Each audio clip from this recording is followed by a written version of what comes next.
This is a free 1987 Honda Civic CRX HE 5-speed flavor.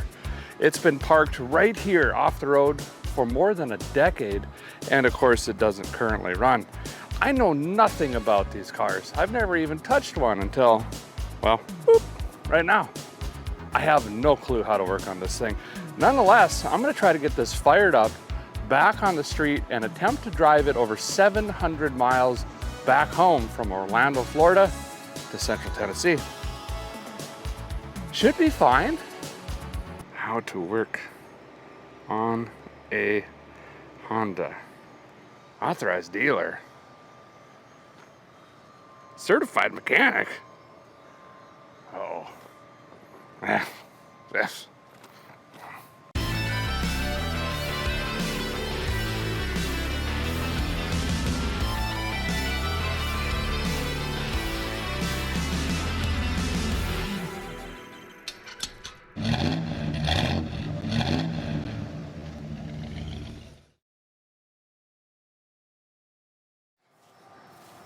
Oh, hang on, little buddy. Boop. Snails fly, who knew? So a guy's down in Orlando, Florida at the Tavarish World Headquarters. Buddy Freddie called me and said, Derek, I got another car for you. You've got to check this thing out. And I said, oh, is it a supercar? And he said, yeah.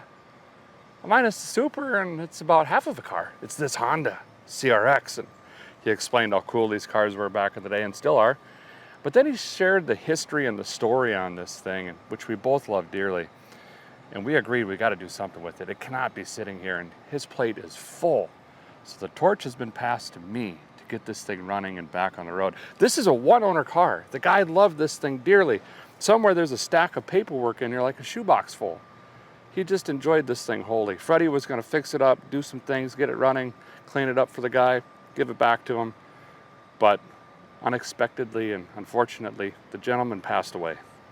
And it's just been sitting here since, and it breaks our heart. So I'm going to try to get this thing running and enjoy it. I don't know where to start. We're just going to have to walk around this thing. That should take 5 seconds. Looks pretty straight. Figure out how to work on this. I don't know. Could be a V12 in here. No, probably not. Well, let's take a closer look at this rig here. It's pretty clean at first glance. I mean, we've got a little bit of surface rust or something going on here. I'm not used to seeing vehicles without a bunch of weight reduction. This one is solid. Oh, that's plastic, I guess. That's cracked there, that's too bad. It's got some sort of, I don't know if that's paint overspray or what that is, but it's all over the roof and everything. Yeah, I don't know. It's probably overspray or something. Kind of a neat little hatchback design. They're sporty looking little rigs. I remember seeing these in high school and stuff, but never had anything to do with these kind of get-ups. You know what I mean? We got the Honda. I think it's originally from Florida. Never left yet. CRX. Here's the plate. See, 2014. It's been sitting since. Civic, and here is that all-important HE badge. AAA, you gotta be safe. Lenses are still on the thing. I don't see any body damage anywhere. Initially, tiny little bits of rust on there. We can clean that up. I don't know if this is common or what, but both sides are cracked. Right there. Same little bit of surface rust. No big deal. Just a bunch of dirt and dust on this thing. Front end looks pretty good. Been bottomed out a few times. I think that's probably typical. We don't know what this plate is. It might have been his previous plate or something, but I'm going off of the rear plate from 2014, not 2003. A little bit of damage here. Looks like he might have got underneath someone else or something. All the tires are holding wind. This one's a little low. But we got an issue here. The alignment's all wrong. Front and rear. See how these are like straight up and down in the vehicle? Aren't these supposed to be at like a 45-degree angle where it's only wearing the inside of the tire all the way to the wires and the outside is new? I don't know if I've ever seen them this way before, but someone must have modified it. It also must have some sort of performance exhaust, because originally, don't these have like a 6-inch tip hanging out the back? You know, like this? I don't even see an exhaust tip on that one. How do you open this?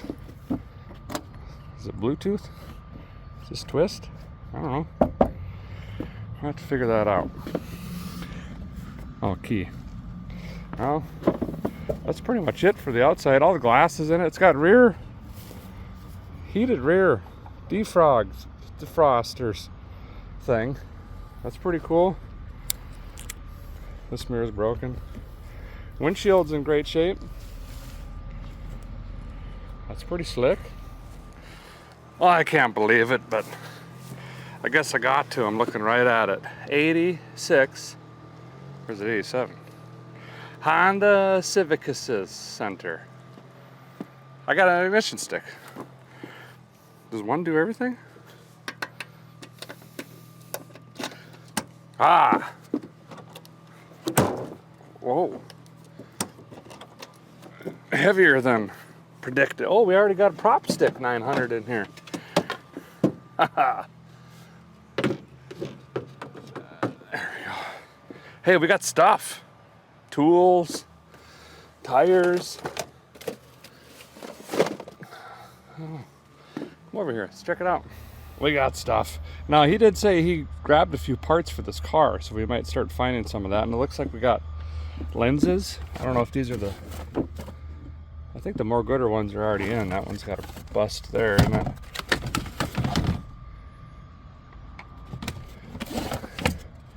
Another panel, like back center panel thingy. I don't know what it's called. Okay. We got a multi-tool closeout sale. Is it actually in here? Oh, here's the paperwork. This is the box he was talking about. There's a title? No, it is. We got a title. Look at all these notes. 10,000 miles in 88. Is this gas? Gallons? Look at that. It's all of his gas receipts. He hand wrote them. All the way to 1991. 97.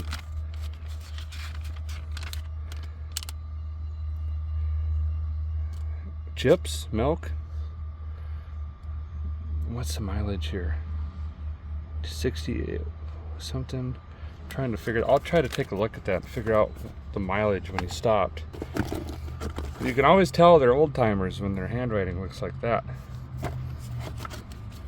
Really cool. The original manual, I guess it's an 86, not an 87. Florida. I don't know what this is. More manuals. Chilton for it. Hey, we need that. Yes. That's a big score. As much as I wanted the little zippy saw thing, this is better. Way better. Great. We're off to a good start. I need this one. It's always great to have paperwork and documentation. It is an 86. Wow, title. That is incredible. All of the registration receipts and everything like that. And I was looking through this book. There's multiple books of fuel receipts and repairs and all of that stuff. And this here says 236,702. I'm assuming that's miles. Full gas, 4/20/2008 was the last entry in this log. 236,702. So let's climb in this thing and see how many miles it has now. And we can kind of figure out exactly when this thing was parked. We're assuming 2014, but last entry is 2008. What is that? Math, carry the 12. 16 years ago? I don't know. Let's get in this thing. Inspector Gadget. Okay.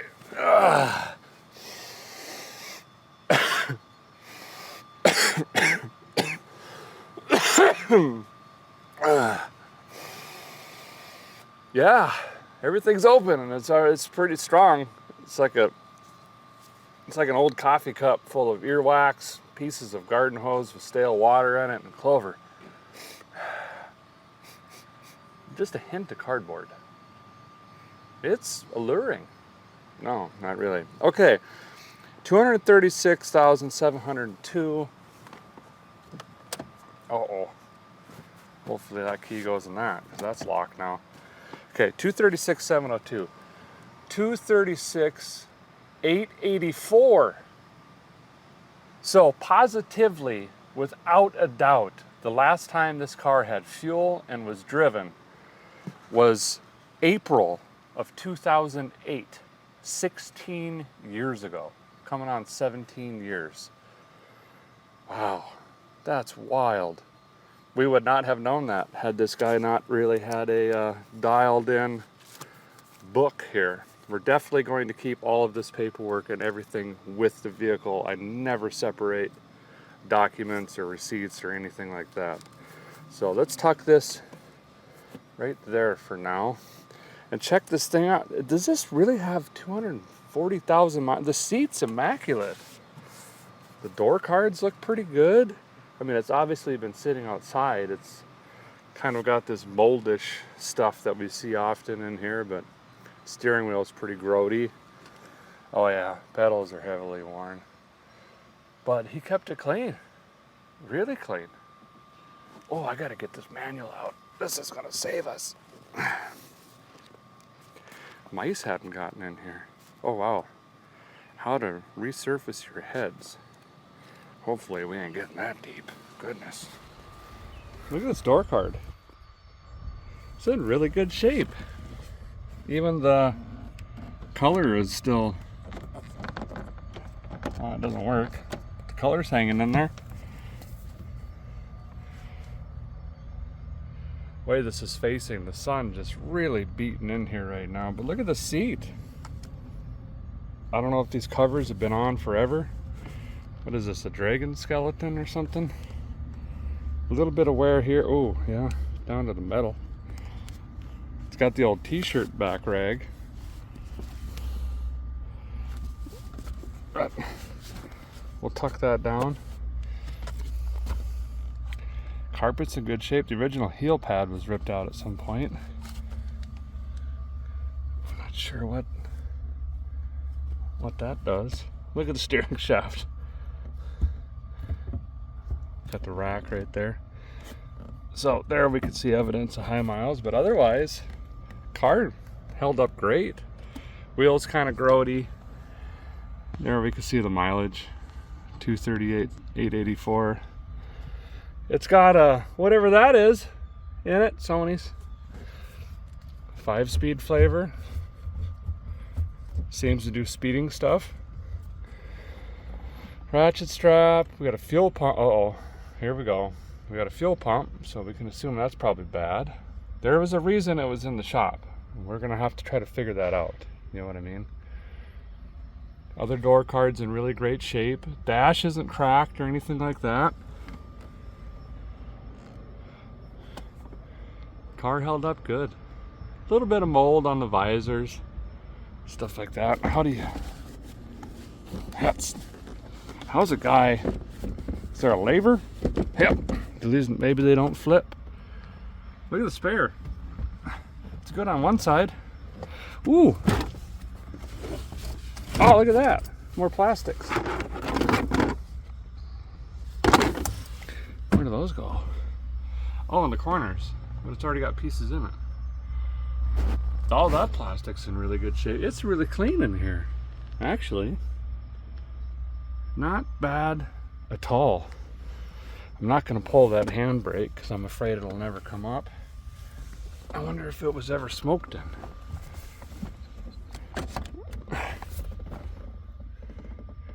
Never. Nah. I'm going to look closer over here so I can be looking for missing parts. Uh-oh. Got a distributor. I don't know if Freddie got that, or that looks like it's been sitting a long time. No date. Fuel pump. Must be an oil filter or something. That's pretty concerning. Pulley system thing, hardwares, and a belt. But then we've got an ashtray, but we already have one in here. So is this just spare parts, or is this parts off of this car? I think that's a battery hold now. Oh, there's the, of course, the one place I didn't look. Oh, look, the interior, blue. Huh, that's how you decode that. Let's open that, see what we got going on. Looks like she's already been populated. Hello, anybody in here? There we go. Oh yeah, look at that thing. Got a propulator. It's handy if you're like 4'2". Work on this thing. There it is, in all its glory.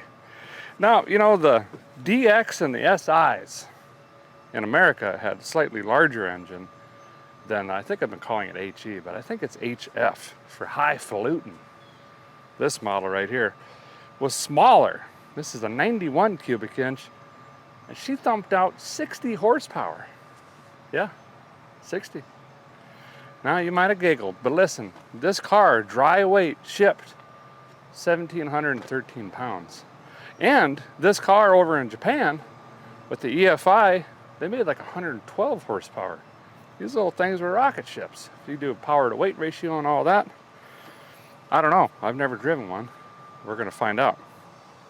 This is not EFI. There should be a little fuel making happener in here somewhere. And it looks like a new battery was dropped in here, and that's all the farther they got. See, ignition unhooked, but we got completage otherwise. Vehicle emission stuff. Honda Civic 1500. Wow, look at the vacuum hose routing diagram. Goodness gracious. Well, I'll bring you guys in here. Hopefully you know more of what's going on in here than I do, because ooh, I know that's windshield washer. We'll be just fine. No, help me. Somebody help me.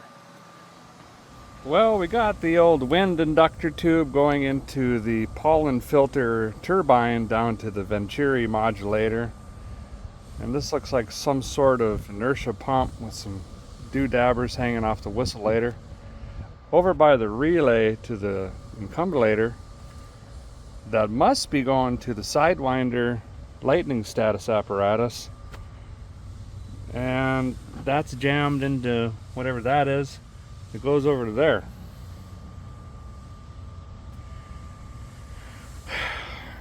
What is all this, you ask? I don't know. And if we really do have this many vacuum lines, I wonder if we're gonna have a vacuum leak, or 17,000. That's how they got the fuel efficiencies, apparently. See, this was dropped in 2020. I think that's when Freddie bought it out of this yard. Not sure. This ignition coil, and that's unplugged. So I wonder if there was spark issues. And there was a distributor, a lightning whirler laying in there that plugs into that somehow. I think my hands are just kind of too big to work on anything on this engine or the car itself. Apparently has AC. That's somehow jammed down into there somewhere. I see a tiny itty bitty charging whirler. I don't know. Let's just start taking things apart and hope that we can get them back together. It's the same routine, I guess. Fuel, spark, combustion, valve timing. It should make noise. Now we have no idea if the clutch works, if the brakes are gonna work. Where is the brake master cylinder? Oh, it's hidden down in here. Don't worry, super hard to get to. Can I even get my... The answer is no. There's fittings down in there. Can't even get the lid off. That's completely empty and full of like Play-Doh. So we won't have any brakes. And why is there wires in there? I'm sure the clutch is going to be the same. Is it a hydraulic clutch? Probably.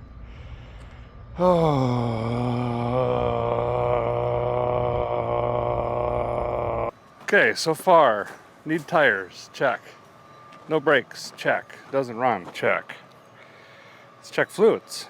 We've got to procrastinate somehow, right? Oh, I don't think I read Japanese, but I'm pretty sure this says danger. Never open when hot.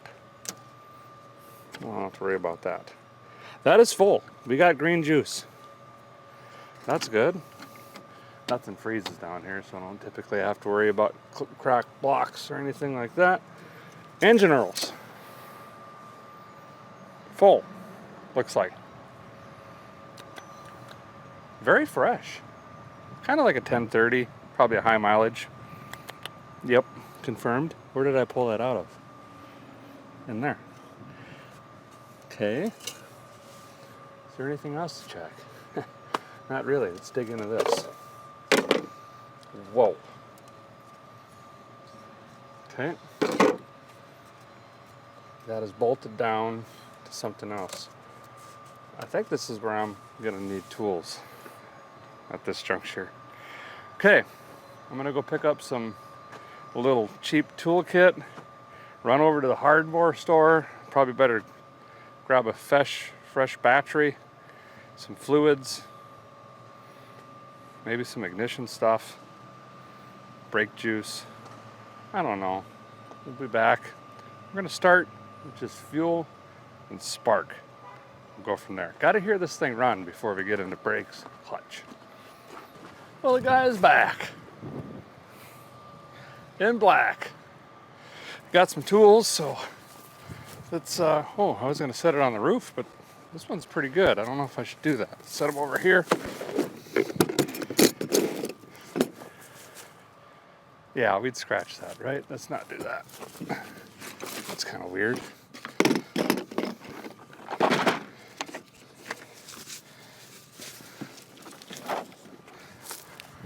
I think we're going to start by taking a look at the fuel make it happener, getting the air cleaner assembly off of here. And we're going to have to drain this fuel. Looks like a mechanical pump.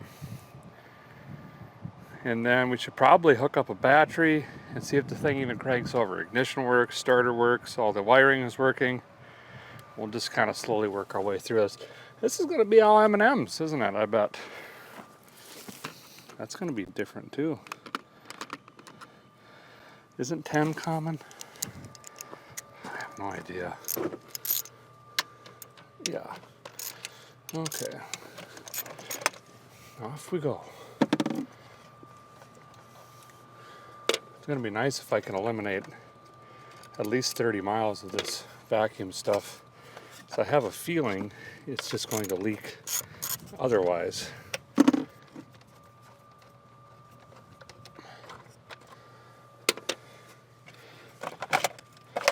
Boy, they got serious when it comes to getting this air cleaner on here. Got everything hooked to it. Screens and hoses and wires and what is that now? What does that one go to? This one's got a check valve on it for checking stuff at the valve. Got another one under here that does something. Got wires hooked into it. How do I unhook wires? I just pull on it? Ooh, that doesn't seem right. Let's just set it like that for now. Okay. Hey, little fella. What you doing? No idea what that is. Well, they should all work essentially the same. Except this one's... No. Is it locked up? Uh-oh. That's great. Well, here is the spaghetti mess underneath the air cleaner. Look at all of the vacuum lines. Just incredible. And there's a vacuum box over here. Vacuum box over here. These all run this way with that thing. Oof. You can see my concern. A lot of them are going to look like that, I think. Now, the other concern I have right now immediately is, here's the throttle cable coming around, and it should be pulling this way, and this thing is stuck. That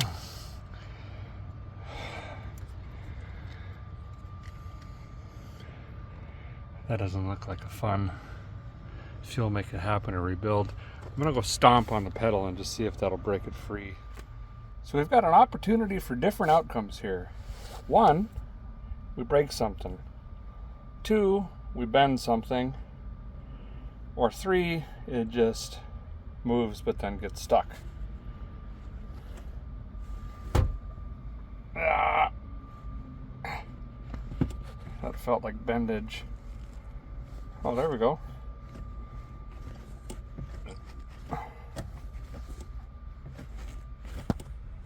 Hey, it's coming all the way up now. There we go. Still doesn't feel... That's not doing anything. Yeah, so I think we bent something. That does something. So, you can see here, it sticks.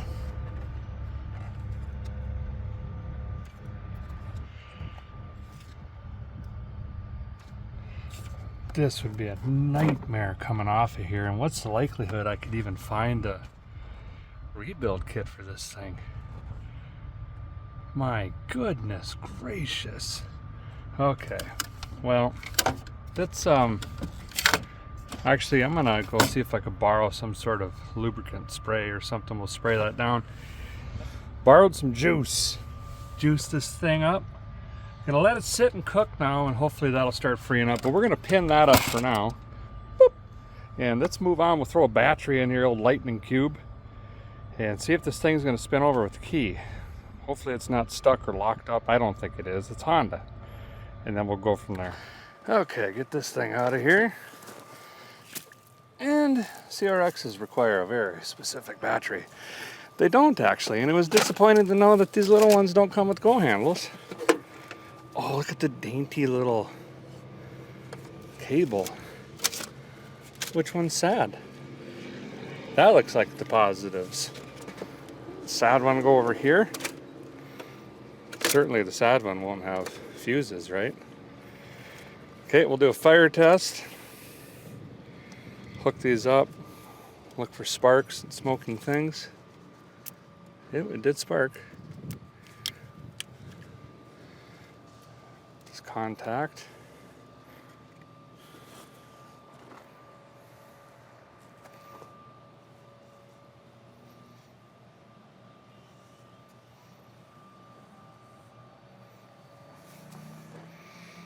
I think we're okay. Let me tighten this up just a little. And then we will see if this thing cranks over by the key. Normally I would put a wrench on the crankshaft, but how do you even get to that? Can I get to that from the bottom? Bet I could have took the tire off. I don't know. I just don't know. There we go. Sweet. Oh, I got things beeping in here. Okay, hit the key. Oh, look at that. Okay, clutch isn't doing nothing. That's great. Neutral, cranking. Oh yeah, it's definitely got a gallop. Okay, it cranks. Great news. Well, hey, the little CRX cranks over. It's got a pretty good gallop in it, so the compression is unequal in the cylinders. One's got way more, one's got way less than the other, so it kind of gets that, you know, gallopy sound. That's okay. It's been sitting a long, long time. And some heat cycles and driving that, those rings can come back around, so I'm not too worried about that yet. Let's move on to spark. We got to get ignition out of this thing. Once we get that, then we can move on to a fuel system of some kind. Hopefully get this thing firing by the end of the day, or at least hear it run, because it looks like we're going to be doing clutch work most likely, and definitely brakes of some kind. And I don't want to do all that if we don't hear this thing run. And remember, it went to the auto shop to get repaired for something. We got some parts in the front seat. They are ignition related. So that's great. Let's pull out these sparkulators. If I can even get my hand in here. And that should tell us a lot of what's going on, shouldn't it? It should. Popped off that one, looks fine. Popped off this one. Look at the corrosion on that. Wow. It probably been a while. This looks like Bosch. Bochet. I think they're French. Boutique plugs. Not really sure. I think this calls for NGKs. Typically. Could be wrong. Could be very wrong. No idea what I'm looking at. Well, for Pete's sake, I can't get my hand in there to save my life. There we go. I got it. Everything's fine. How do you get a wrench in there, though? Do you have to take off the hood latch? I think you do. Just to get to that. Well, we're gonna find out. Guys never worked on these, but quite honestly, this could be a lot of fun. Kind of a change, and get to do something new and learn. Figure it out as we go. You know what I mean? A lot of Japanese markings on everything. No idea what's happening at all. You guys like these cars? Hondas? What are they called? JDM? Or is that a kind of type of dancing? Or is that electrolysis? No, that's medical field, isn't it? Or science? Electrotronic dancing? I don't know. You guys like Japanese cars, or you an American muscle kind of person? Billy pooping. I don't know. Some of you might have been waiting for this for a long time. These belts look newer down here, actually. Well, newer. Been 20 years. And they ain't been run on a bunch because the lettering and all that stuff is pretty fresh. Okay. See what these say. This car does have high miles, but doesn't mean it's bad. Yeah, that don't look that bad. Set it up there. Just going down the row here. I have no idea if I'm gonna have to take stuff apart to get these out.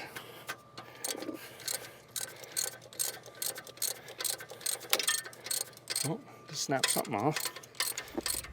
So this one's interesting. I couldn't get the socket on with the ratchet because of the manifold here and the O2 sensor in the way. Right here. So you have to put the socket on first and then come behind the AC line in the front rad support and come through with an extension to get to that. And this one's going to be even worse because there's, I don't know, pull the radiator to get that one. It's not looking good.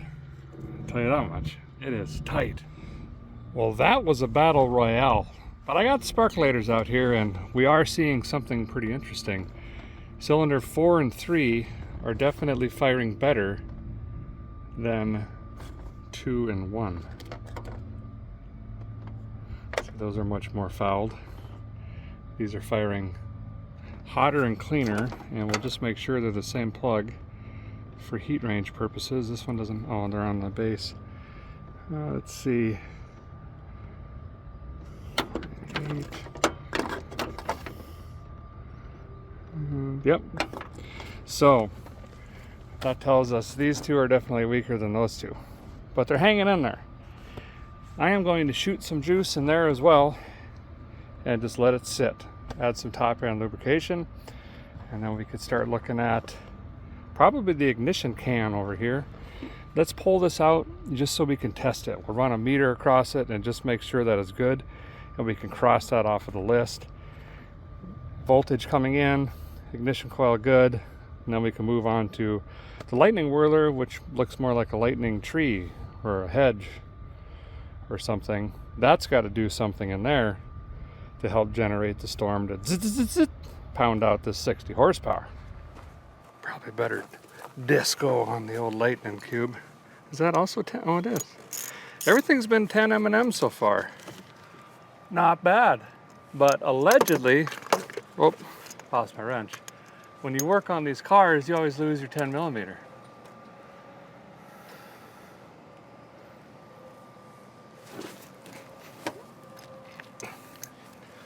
Somehow. Okay, is this 10 M&Ms? It is. Okay.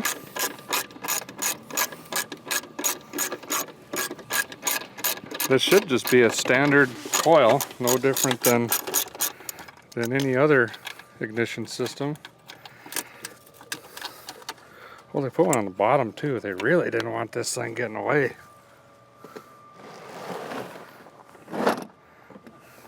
You know, when you run in quarter miles at 18 seconds plus, things get loose. You know, they rattle and move around, and they didn't want that. They really got her just cranked in here.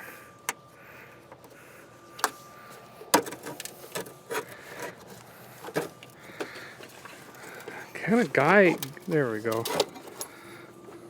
Weird wiring. Take this boot off. Oh, the boot is the wire. How wild is that? Okay. What other M&Ms do they use? Would that be an 8 M&M? It would. We'll disconnect the coil, which is already hot. Very hot. I mean, it's hot outside, but I mean, the positive on this coil is smoking. So I can already assume we got voltage here, but we're going to check it. Remember that the black with the yellow tracer is the positive on this. Okay? You didn't do it? Did you even write it down or something? Well, I'm just telling you because that could really mess us. Okay, we'll wing it. Fine. Have it your way, Hardee's. Is Hardee's still around? Guy's gonna get us brand new $400 fluke meter set up. No. By that I mean a $7 hobo freight. Good deal when you consider that the 9-volt battery on this is just as much. Okay, first of all, let's test these because 1 out of 11 is good. 12.37, she's hot. We're gonna flip this over to the horseshoe mode. This has a primary winding and a secondary winding, and together they create an electromagnetic field.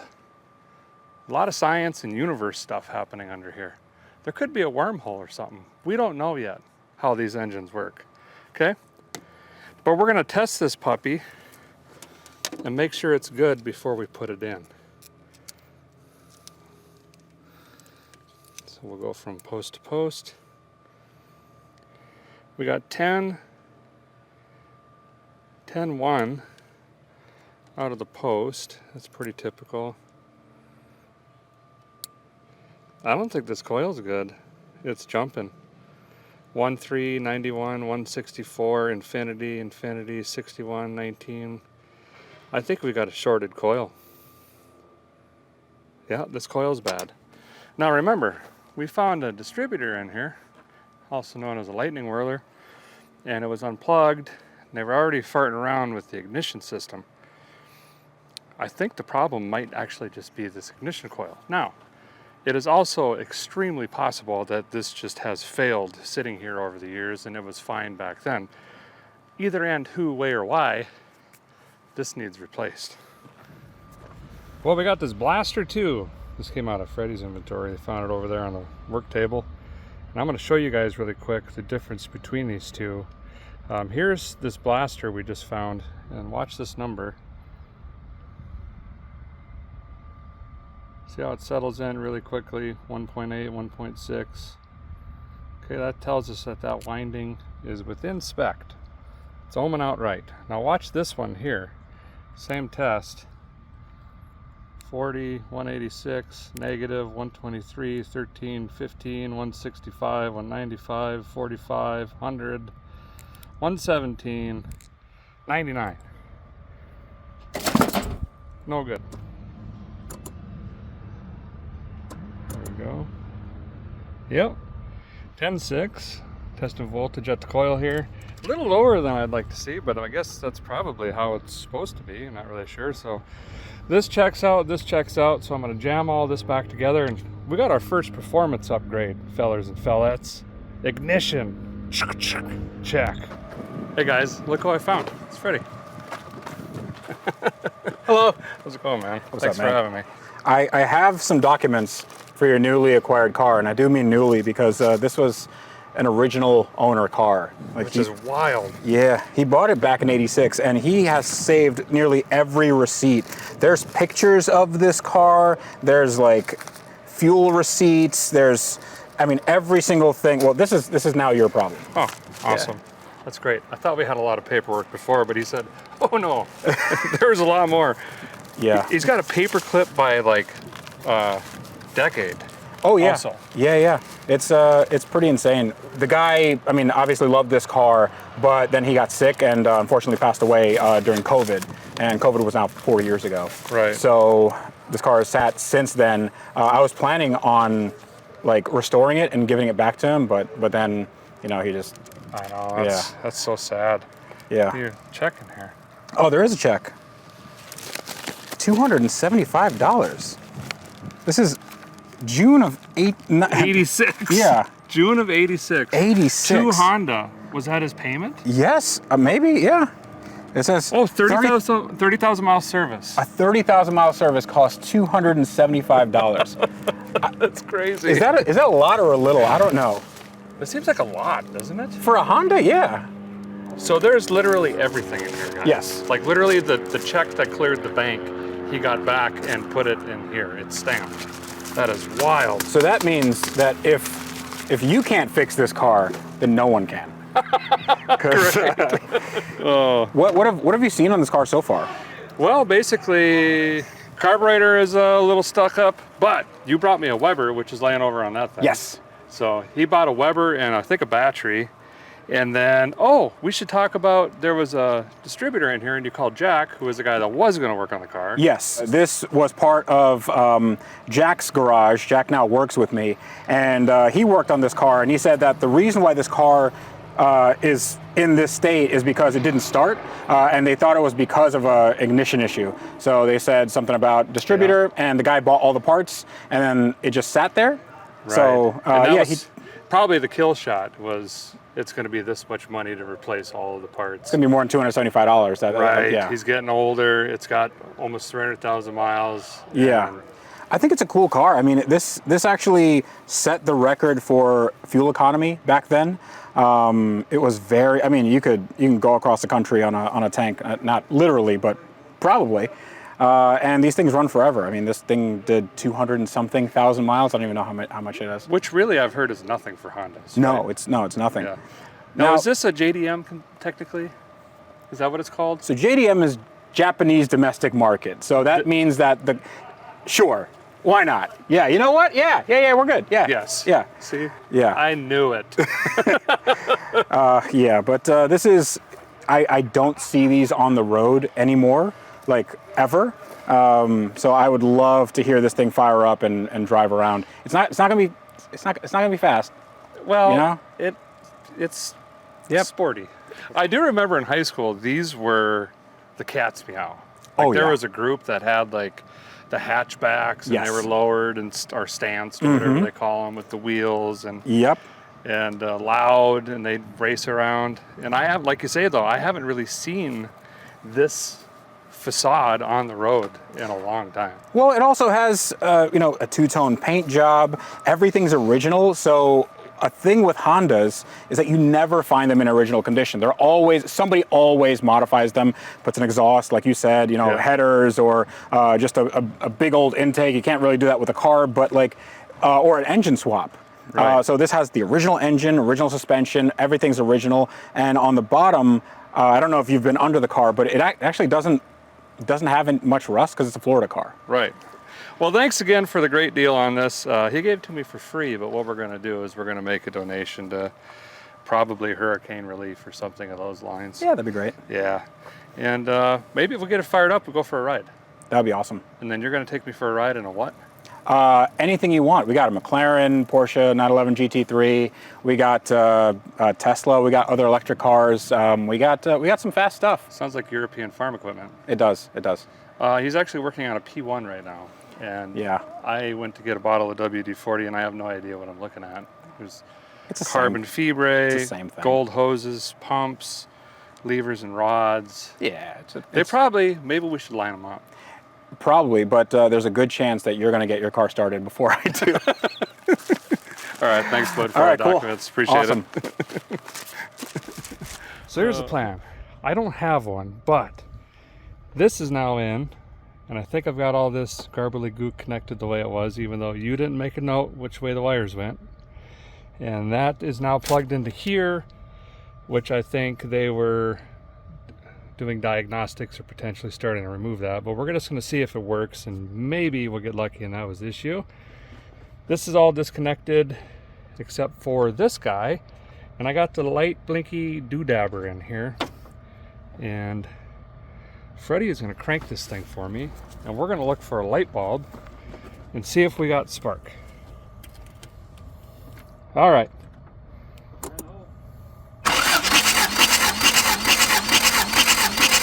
Yep. It's sparking here. Did you see that? It was jumping. It was a short. Let's put this up like this. On, I think that's plastic. All right, let's try it again. Yep. We have spark. Wow. Yeah, so it was the coil, not the lightning whirler. Cool. Yeah. What about the hoses? I think we should replace those, yeah. Yeah, this one was leaking. Okay. I got them. I got to do something. You know, sweet. That's awesome, because I have no idea how this is, and then we would have had to probably figure out top dead center, and there's a belt in here that would probably be wise to look at. Should I do that now, do you think? I feel like this car's been sitting for 10 years in the sun. Probably. I mean, you already cranked it, so it's not terrible, but... You just had enough guts to roll the window down. Do you think it rolls back up? Yeah. Nice! Yeah. It's a Honda. He also said he didn't want to get my hopes up, but he did see AC as well. And we burped this valve and it kind of went, so maybe we'll even have AC in this thing. Probably not. Okay. How many bolts? I guess how much effort is it to take this cover off? And am I going to ruin some gasket that I don't have? That's the other question. 1, 2, 3. There's a, you can take off the upper right here. There's 10 here, 10 there, and then there, actually that might be it. It might just be 2, and you can see. Don't I got to take this off too, though? I don't think so. I think it just comes off of here. Or is there a ridge? There might be a ridge. Don't listen to anything I say, by the way. Just Well, you know what you're looking at. I don't. This is the cable, and ooh, they put chrome on here. Yeah, that's extra. I'm thinking this has got to come off, and I'm worried about that gasket. Okay. But we have RTV. We do have RTV. Okay, let me ponder.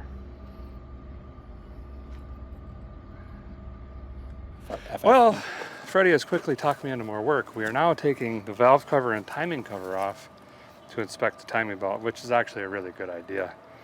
I actually bought one ahead of time, assuming this is probably going to happen. However, I read through the Chilton, said you got to take the tire off the motor mount, the AC compressor, the crank pulley, a belt that runs the charging whirler to get the whole assembly off. So it is quite a bit of work actually. But let's at least inspect it and say it looks great, or if it's terrible, we're gonna pretend it's not and put it all back together. It's good. Okay. I'm assuming 10 millimeter. Everything's a 10, which you will lose immediately. I think I already. Did you actually lose it? So can you run nitrous through these stock? I mean, you can run nitrous through anything you want. You know, any pizza is a personal pizza if you believe in yourself. But I think these are probably not suited for lots of power adders off the bat. Right out the get-go. Yeah, but they're pretty stout if you want to just drive them like they are. Now these have timing belts, and I mean, you're used to the timing chains on domestic engines, right? Yes. Same concept, but probably better actually. I hate belts. I think belts are just a terrible, terrible idea. So you have this wear item that will grenade your engine if it goes bad. Right, like in a clearance engine. Yeah. I don't know if this one is one or not. Yeah, the interference. I know in the 80s, a lot of Japanese manufacturers didn't make interference engines, but Hondas are usually higher compression ratio. This little puppy's 10 to 1. 10 to 1. 10 to 1. And it runs on regular. Yes. In 86, that is some science. That is like some legitimate science. So they put less cc's in the HF motor, increased the compression, but it still only made 60 horsepower. Yeah, but how much torque? Probably like 40, dude. It's a torque monster. Like, I don't know. It might even make the air freshener swing on the mirror. Yeah. Oh yeah. We doing this? I think you got these two. Oh. Good thing you're here. I would have hit that with the pry bar. Oh, and that one? I think so. Oh, and the gasket is rubber. Oh no. Yeah, it's not cork or asbestos. Stay with me. Used to. There we go. That actually doesn't look too bad. That looks pretty clean. Yeah, for 230 something thousand miles. Yeah, so basically, this was replaced early 2000s, right before it was parked, essentially. Ooh, it's a Honda belt too, I'm seeing in there.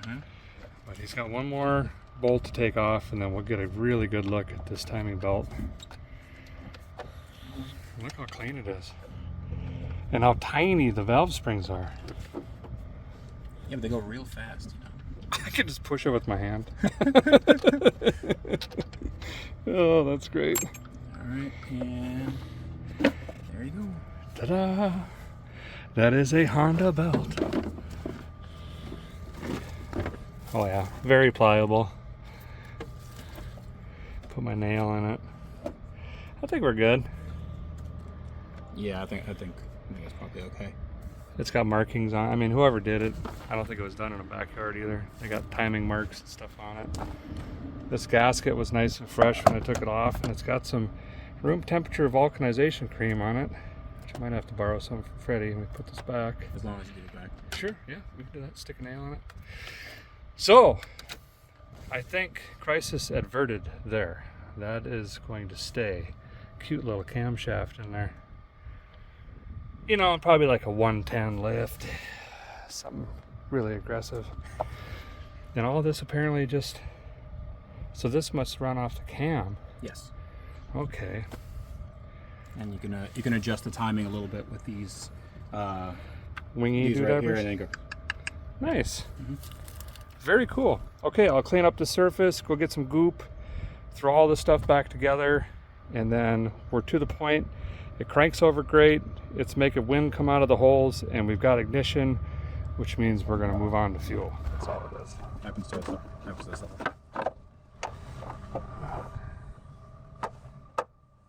Where did we put the bolts for that? This yeah, one? right there.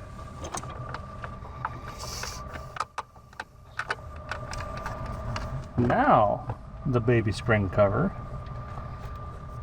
Boom. Maintenance complete. Hey, so you want to know something? It's bad? No, I don't think you have to take this off. I think this slides out this way. Oh, perfect. Yeah, but I mean, it's good that you saw. Mm-hmm. Nothing like doing extra work for nothing. Yeah, it's good. I'm just charging you by the hour is what I'm doing. So when this doesn't run, I'll just slide you an invoice. Yeah, that's fine. I do need the views.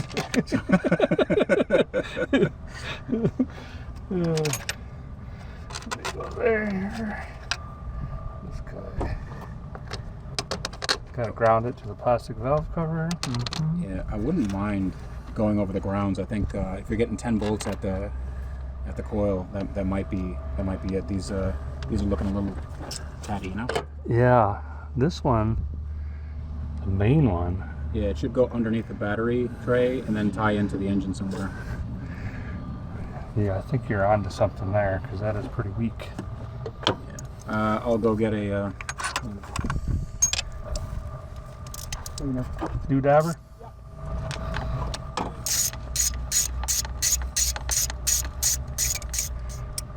Oh yeah, just working on my Honda in some parking lot.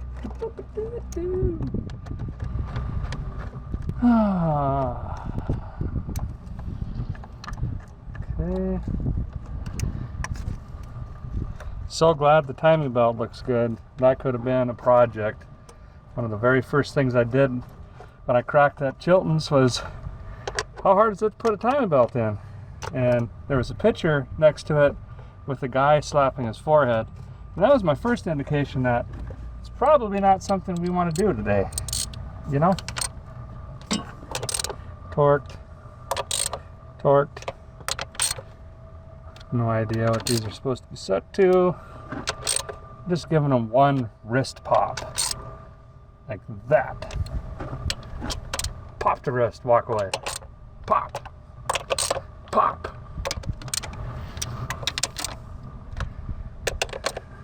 There we go. There we go. Now, I just need to put all these miscellaneous brackets on. This one, I think, holds the fuel pump or helps hold the fuel pump. And the secondary bracket is the clutch cable. I thought it was a hydraulic clutch, but there's a cable here going down to the shift machine. A guy then has to assume that it's cable operated, which would be fantastic for us.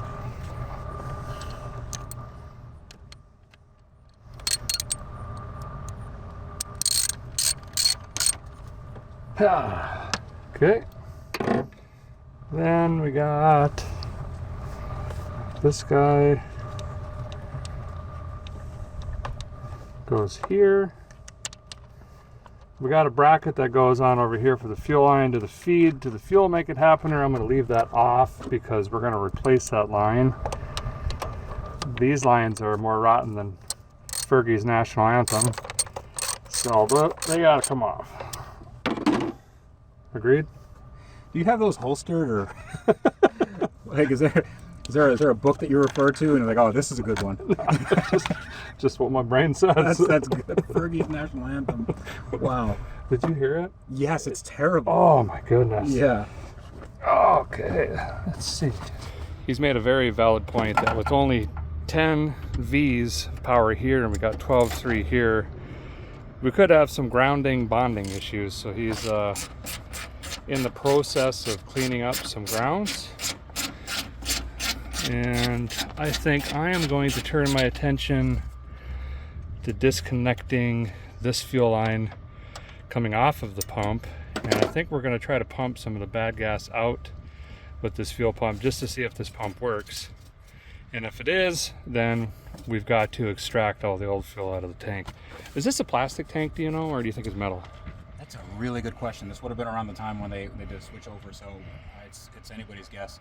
I'm gonna say metal. You think Bing.com would know? Yeah, Bing. Ask Jeeves would probably know. Ask Jeeves, yeah. Okay, he knows everything. I'll go over there and we'll Google it up. I don't even know where the tank's at. Maybe in the passenger floor. Yeah, I think this is the tank right here. Oh, perfect. Yeah, good. it's right there. And if it's plastic, that would be great, 'cause then we know there's not any rust or any of that stuff. That's looking much better. You deal with electric stuff a lot on your projects. I have to. Yeah, You know, I don't. Unfortunately. I wouldn't mind rewiring this car. It's like 6 wires, so. We got updates. Grounds are cleaned. Fuel line is off. This thing is crispier than KFC. Look at this. Look at I that. feel like that's probably still good. You think? Yeah, it's all right. Yeah. I mean, you got a little check valve there, right? Yeah, I think that's what that is. Yeah, there you go. That's good. Filter of some kind. This is great news. We have fuel actively dripping from the fuel pump, which means somehow this is gravity feeding. This goes through the firewall. Or maybe they call that a bulkhead in Japan? No, it's a firewall. I think they still have fires over there, yeah. Oh yeah, okay. So fires are not contained in North America. Good to know. And I don't know how it had, unless there's that much fuel in it. Well, there is that much fuel in it because he filled it. We already figured this out. So the tank is probably 7/8 full.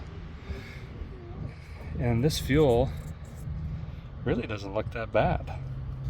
But I think what we should do now, since I got some help here right now, do you want to crank this and see if fuel flies out? See what happens. We want to spill raw gasoline all over this engine before we try to fire it up. That's fine. Let me unplug the distributor, actually. Okay.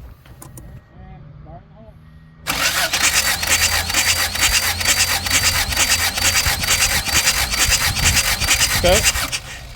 It seems like it's trying to pump, actually. Wow. I can't see you through the dirt, but Wow. that's pretty wild. Okay, but you want to try it one more time, please? I feel like it should have been pulling fuel. There we go.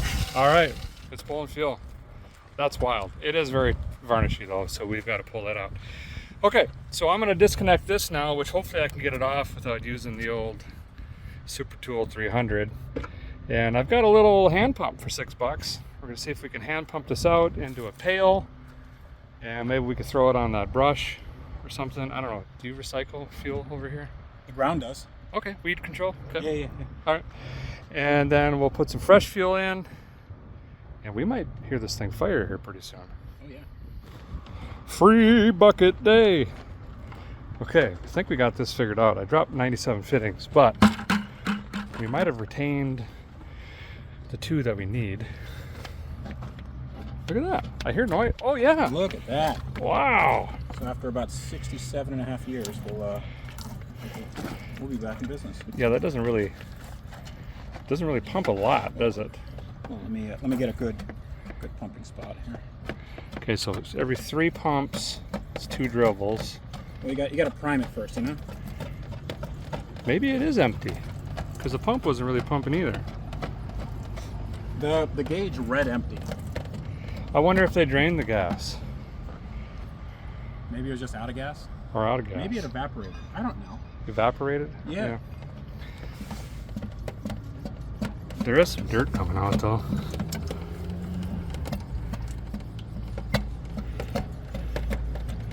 Yeah, that might be it.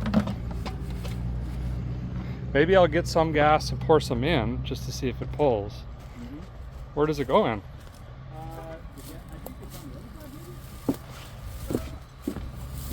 Oh, here it is. Is it Wi-Fi? Yeah, I think so. Oh, here we go.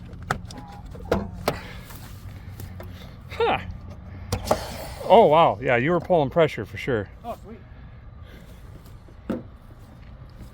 Is it flowing more now? It's doing something. It's pulling air. Yeah, it's empty then. All right, I gotta go get some diesel fuel or whatever this takes. Yeah. I feel like I've been practicing for this my entire life. don't know why. You go from working on a $2 million P1 to a $200 Honda? How does that feel? It's good. Good? Yeah. It feels like home. I'm not sure what that is doing. Huh. Maybe this is an espresso machine. Oh, the flapper was stuck. Okay, I gotta get a screwdriver, and then we're gonna dump 5 gallons in, and then we're gonna try to pull that 5 gallons through into the bucket, see what it's looking like. I mean, 5 gallons is probably 3/4 of the tank. Yeah, I know. I was going to say, I can't do math very good. 5, 10, 15, 20. That's 250 miles right there. Mm-hmm. It's pretty good. This is just... This is why I have a out. shirt that says "Make gas cans great again." Because this is... Is it not going? It's going, but just very slowly. Oh, I think we need a... I'm going to put a vent in there. Left-handed. Watch out. Good. It's working? No. Am I going towards your artery in your leg? I'll scream if you do. That's There. good. There we go. Okay. All right. Oh, Yeah. Yep. Too much. Okay. Now we got to do one of these. We got to just. You got a throttle. Yeah, you got to throttle it. Got to give it like some 30% throttle here. Oh goodness! I can't believe how clean the interior is on this. None of the plastic is cracked. No, these things were made pretty well. There is a little bit of bolster wear on the driver's seat. Yeah, I saw that. Yeah. You'll have to take some money off for that, but. Oh, I'm excited to hear this little thing run. I do not know what it has for exhaust. I did not see anything, and I have not laid underneath of this yet. So,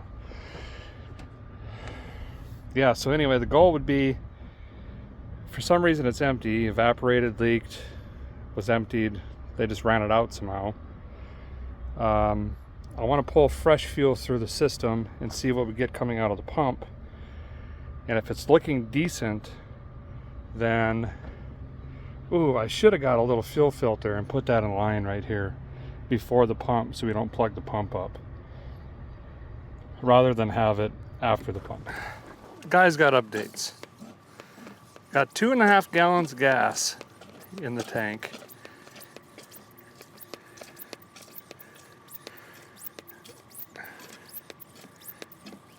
I don't seem to be pulling fuel very good at all. And when I disconnect this and blow back, or use the hand pump, I can't go back into the tank. I'm not sure if there's a check valve in there. Ooh, I can look. I have a Chilton's. But I'm thinking what we see all the time when gas sits this long, in this case we know it was whatever, 16 years, it varnishes in the pickup tube. And the, here we go. Is this the tank? What are we looking at here? Fuel filter, sedan fuel filter access plate. I don't know if this is for the digital one.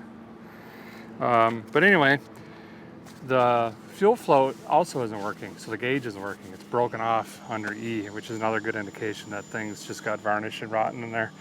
The fuel that we did pull temporarily, it was probably the fuel in the line after the blockage, if that makes sense. Or at least that's the theory I'm going with right now. I'm gonna dig through here and see if there's a check valve. See, that's fuel injected. There's not a lot on the carbureted unit, or anything that would prohibit from blowing air backwards, and that would give me a better idea if we need to drop the tank. If we got to drop the tank on this, fastest thing to do would be to get it into one of these 14 shops. There's 97 lifts around here. It'd be way faster than me rolling around in the dirt. I got to get back. We got to do this again next week. You know what I mean? So fuel system 259. Let me do some reading, figure out what the plan is. Be back with you shortly. Oh wow, there's a lot of stuff going on here. What? Choke plate. Okay, I dug through the manual, and unfortunately there's nothing, well, there's very little on the carbed Civics. There's some choke adjustments and fast idle. Everything else is the fuel injected models, which we obviously don't have, so that doesn't do us any good. I think what we're going to do is try to run this off of the fuel jug that I have, okay? So just for testing, and maybe to get us home. I'm going to take something like this, jam it into the pump. I'm going to take this other one, jam it over here, put some clamps on that, swing this over the edge so I can see it. Freddie had to get back to work. That way I could crank it in the car and see if anything comes out. And I'll stab that into my gas jug just to see if the pump works. I have a feeling it will. Then we're gonna hook this up so we can fill that full of fuel. If that works, then we'll move on to ignition. Plan? Good. Did we just make a plan? Old dogs learn old tricks. Or whatever they say. Very fast and the furious looking under the hood here. Yellow hose clamps for speed. We got some red hoses. All right, let's crank on this, see if we get fuel out of there. Okay, cranking.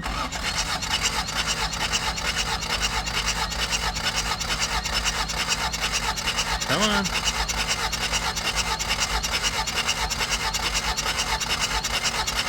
Come on, fuel pump.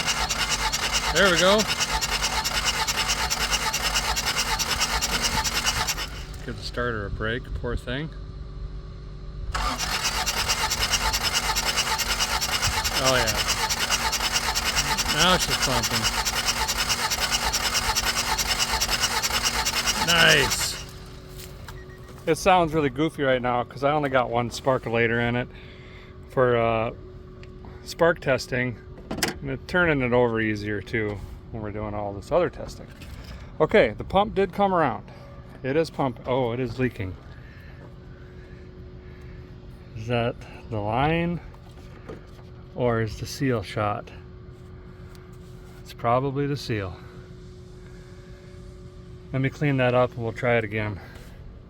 I need to determine where that leak's coming from. I am feeling a little confident it's just leaking from here. I mean, we've got a giant hose improperly hose clamped weird, right? I know. Onto this, and I think it was just leaking out. I'm going to put the right size hose in here, a 5/16, and lay that in. We're eventually going to need that anyway, so I can get this clamped correctly and that clamped correctly. We'll crank on it, see if we're getting a fuel leak here. Sometimes around where this is a two-piece unit, but where it's clamped on by a machine, it'll leak in there. And hopefully we don't have to replace that. Doesn't look too terrible, but let's get this line in quick and we'll try it again. New fuel line in, used all the original clamps and locations. So we'll crank it again. We won't be able to see the fuel, but it should fill those bowls. The needle's probably stuck, who knows. But right now we're troubleshooting this to see if that's leaking. Okay. Cranking.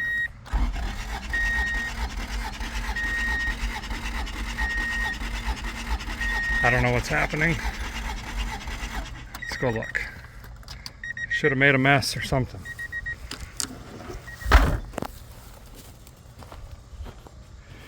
Okay, no leak. And I don't know if it filled that or not. Okay, we do have spark. So I'm gonna go ahead and finish the ignition system now.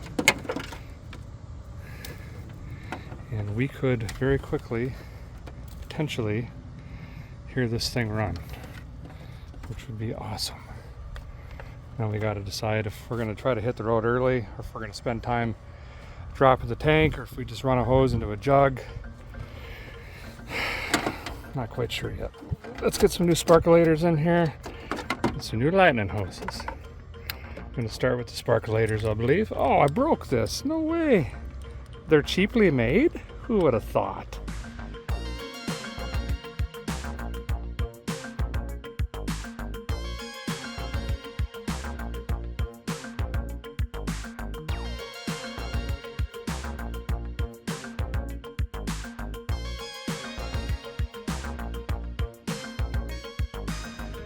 New sparkulators are in. I think we're going to go ahead and replace these lightning hoses. They look very old.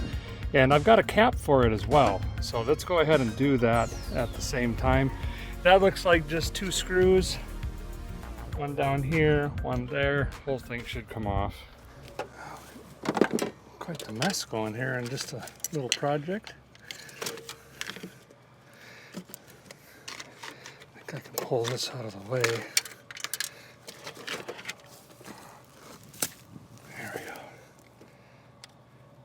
And I think I'll run lightning hoses on the new cap first based on length, because I don't have the firing order memorized for this particular vehicle.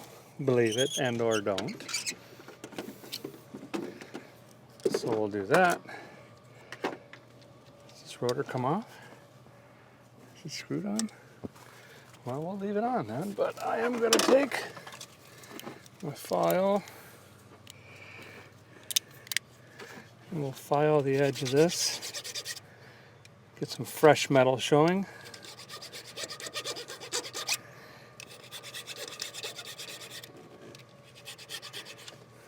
It will absolutely help this transfer spark. There we go. Okay. Now, okay. Import. Distributor. Okay, is it the same thing? Quality inspection. Oh, they are labeled right on here. Okay. So, why do I have 9 of these? This one, that would be this guy. And then next shortest, these two are identically, twins. Do that. See what I'm doing? Okay.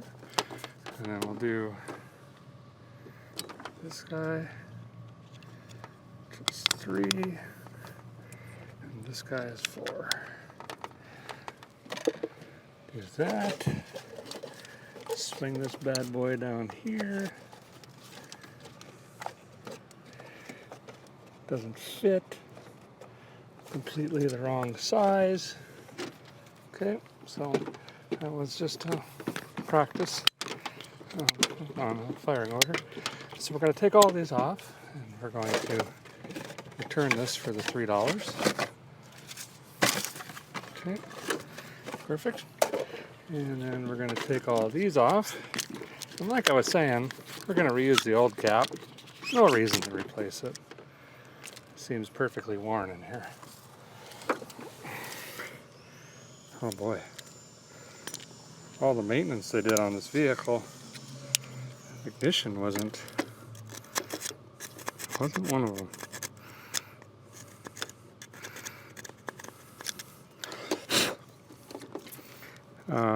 Lots of sulfur and material buildup on these. Same thing, just going to file these until we get some good clean metal showing.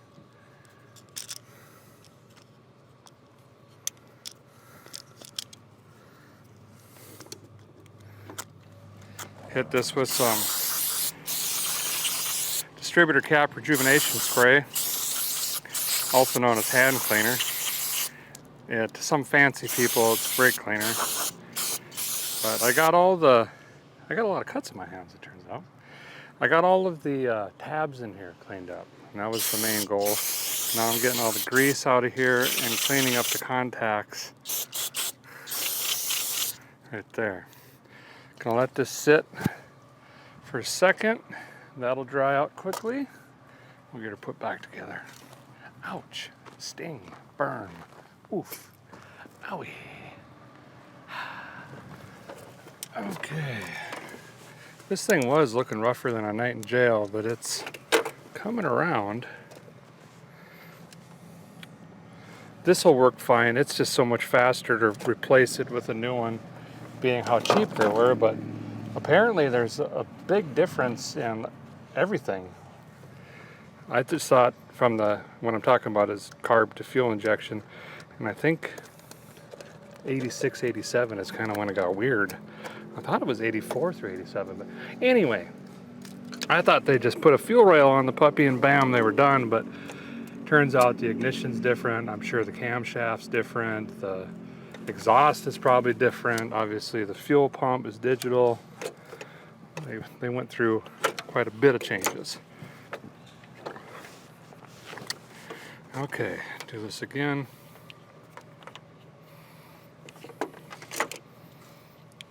1243, pretty standard firing order for a 4-cylinder, I guess. Maybe not. Maybe.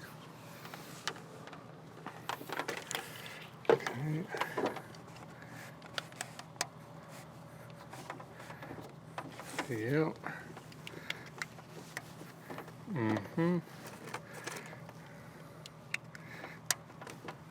And of course, there we go. Oh, wait. Is it 1, 2, 3, 4 or 1, 2, 3, 4? Ask Jeeves. 4, 3, 2, 1. So I might have done this backwards.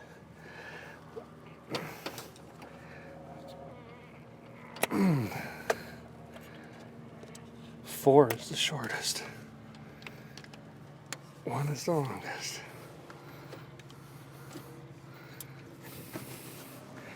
Right? Ask Jeeves. Help me understand. 1, 3, 4, 2. There we go. Yeah. Okay. 4 would be the shortest.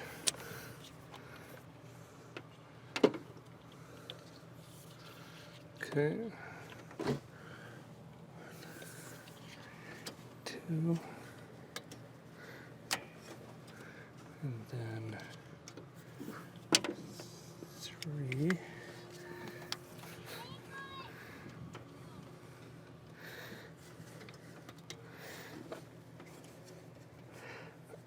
These have straight boots, not ideal. Not ideal. Repeat, not.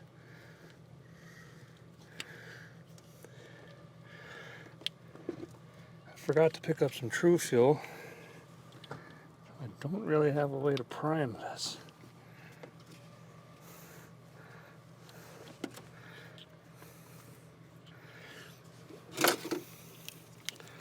Might have to rely on the pump actually pumping and filling the bowl the correct way. I'm sure it'll work. It's just we got to be a little more patient. Cheap wire set. Everything's bending and moving around on me. Now this plug wire,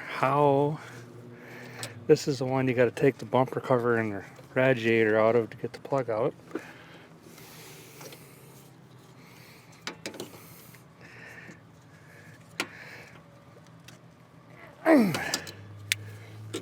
Okay.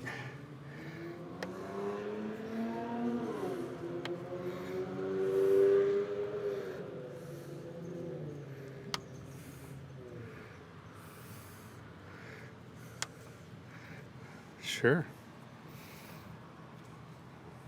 Okay. Nice. Very nice. Thank you. You're welcome. Okay, losing my mind. Check. I need like a trash receptacle of some kind, don't I? I do. Okay, we got Earl. Timing belt looks okay. We got spark.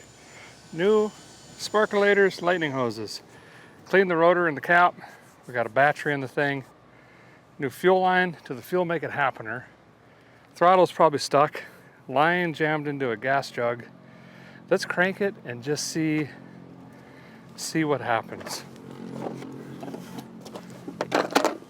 It should at least try to start.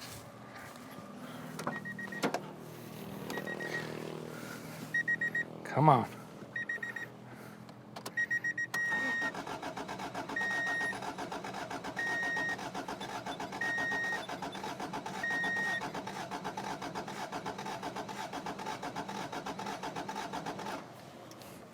Let me pump it a couple times.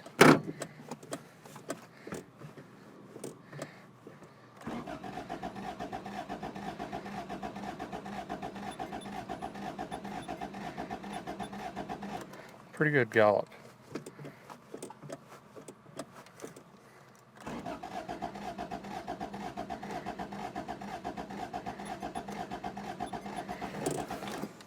I think this fuel make it happener is going to be our Achilles tendon. Achilles knee heel. Our Achilles pudding. Oh wow, it's really flooded. Is the throttle even opening? Oh, I see the problem, maybe. There's this fuel floating in here because I don't think anything is actually opening. And that is why the carburetor feels so weird. It's not doing anything. Are you, big guy? If you look close, you can see fuel. And if I open what I can of the butterfly, it doesn't do anything. I think that is stuck.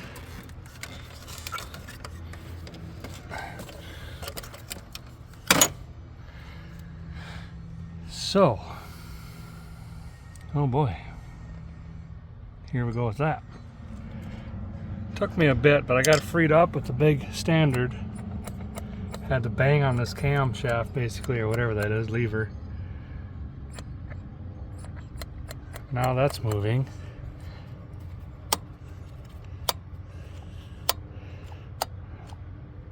That seems to be moving. So this is vacuum actuated. So it's really a one barrel unless you really get in her. You know. Then you get more action, I guess. I don't know. Let's try it now. See what it does. Come on, girl.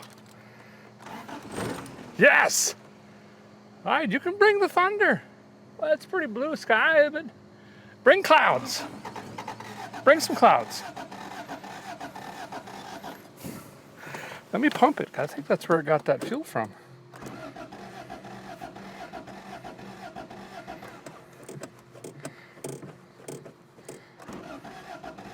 Come on.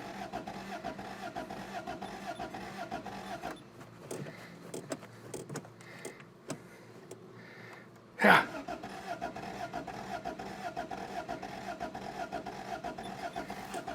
I don't think we got an accelerator pump. And I'm not sure how that works on this particular fuel make it happener.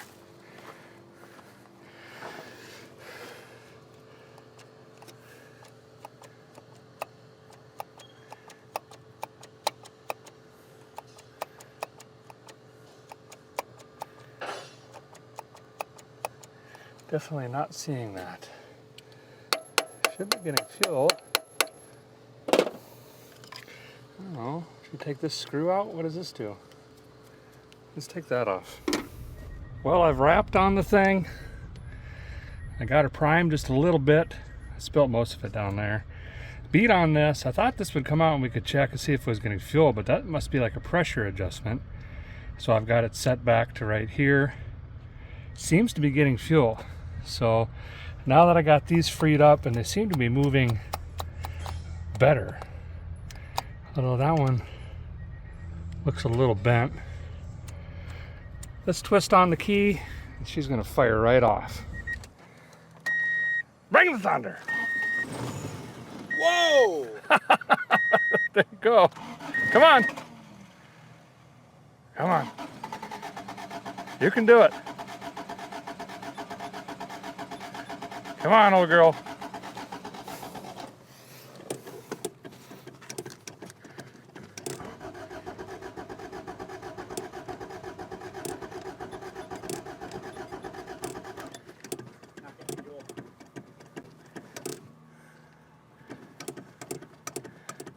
All right, watch out. Yeah, I want to crank it again. Huh.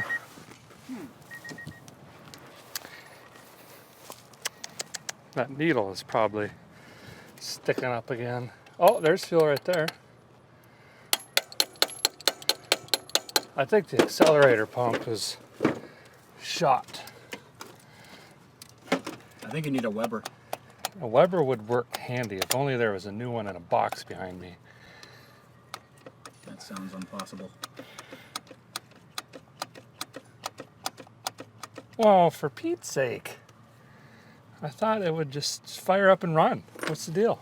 It did for like 0.3 seconds, but you know. Yeah. I wonder.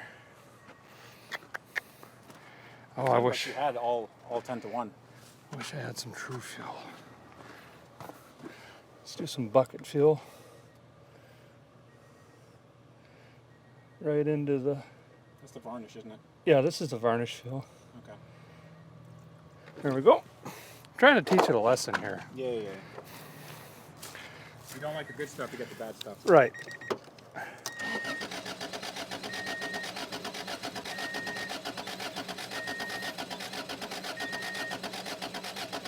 Might have flooded it. I forgot we're dealing with 90. It's basically a lawnmower engine. Right. 91 cubic inches.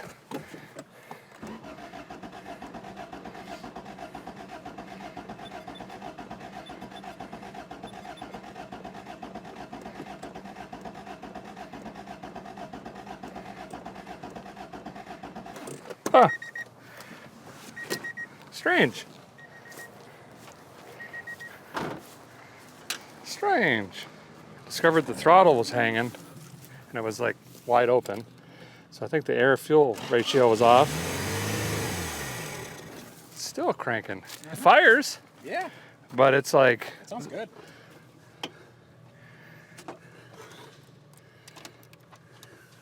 These things also idle at 5,500 RPM, so... Is that normal, what I'm hearing? Yeah. Okay. This... I think I see the problem. It's that thing.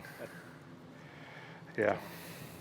Okay, so this fuel carburetor thing is junk. I've now officially bent all of the levers on it, trying to get it to do something on the side. Not very good for a 700-mile journey.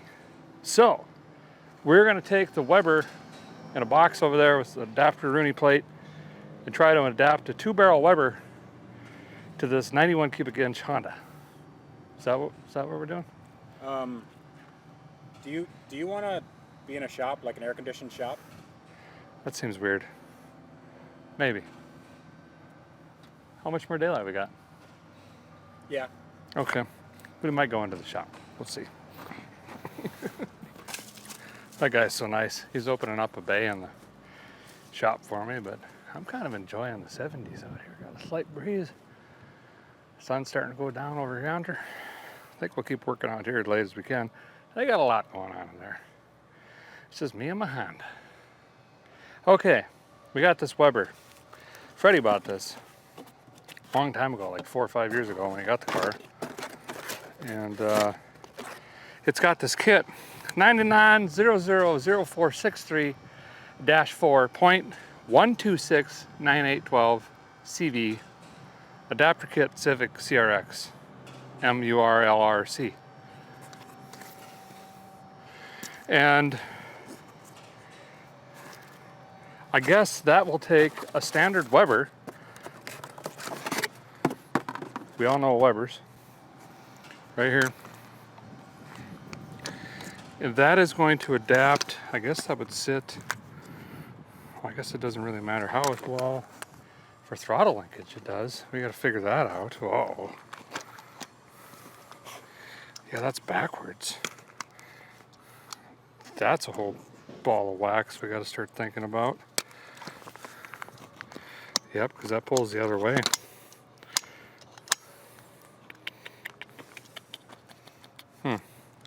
Well, I'm going to take a look at this. Maybe there's constructions.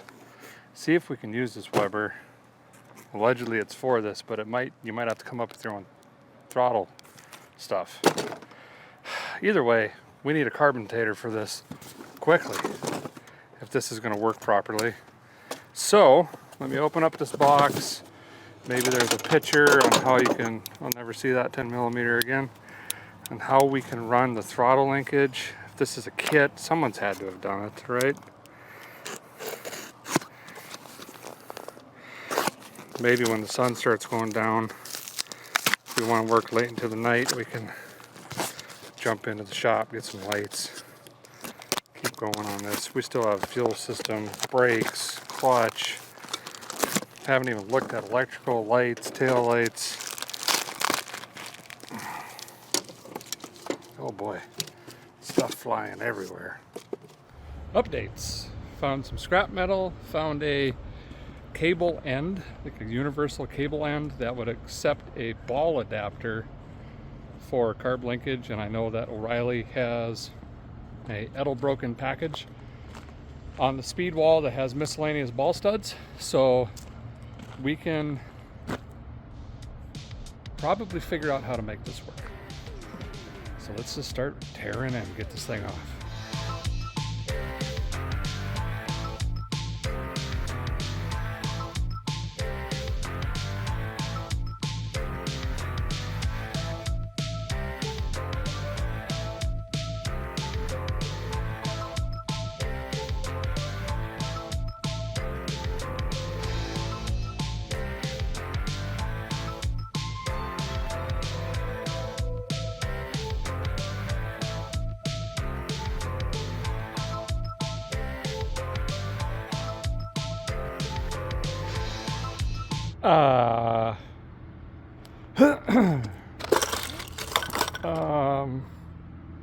Okay, well, I think that's how it's supposed to go. More, probably less. But anyway, fuel make it happener's off. That box thing is out. There were a lot of wires hooked into it. I don't know what this one does, but if you bend them weird, the electric fan turns on.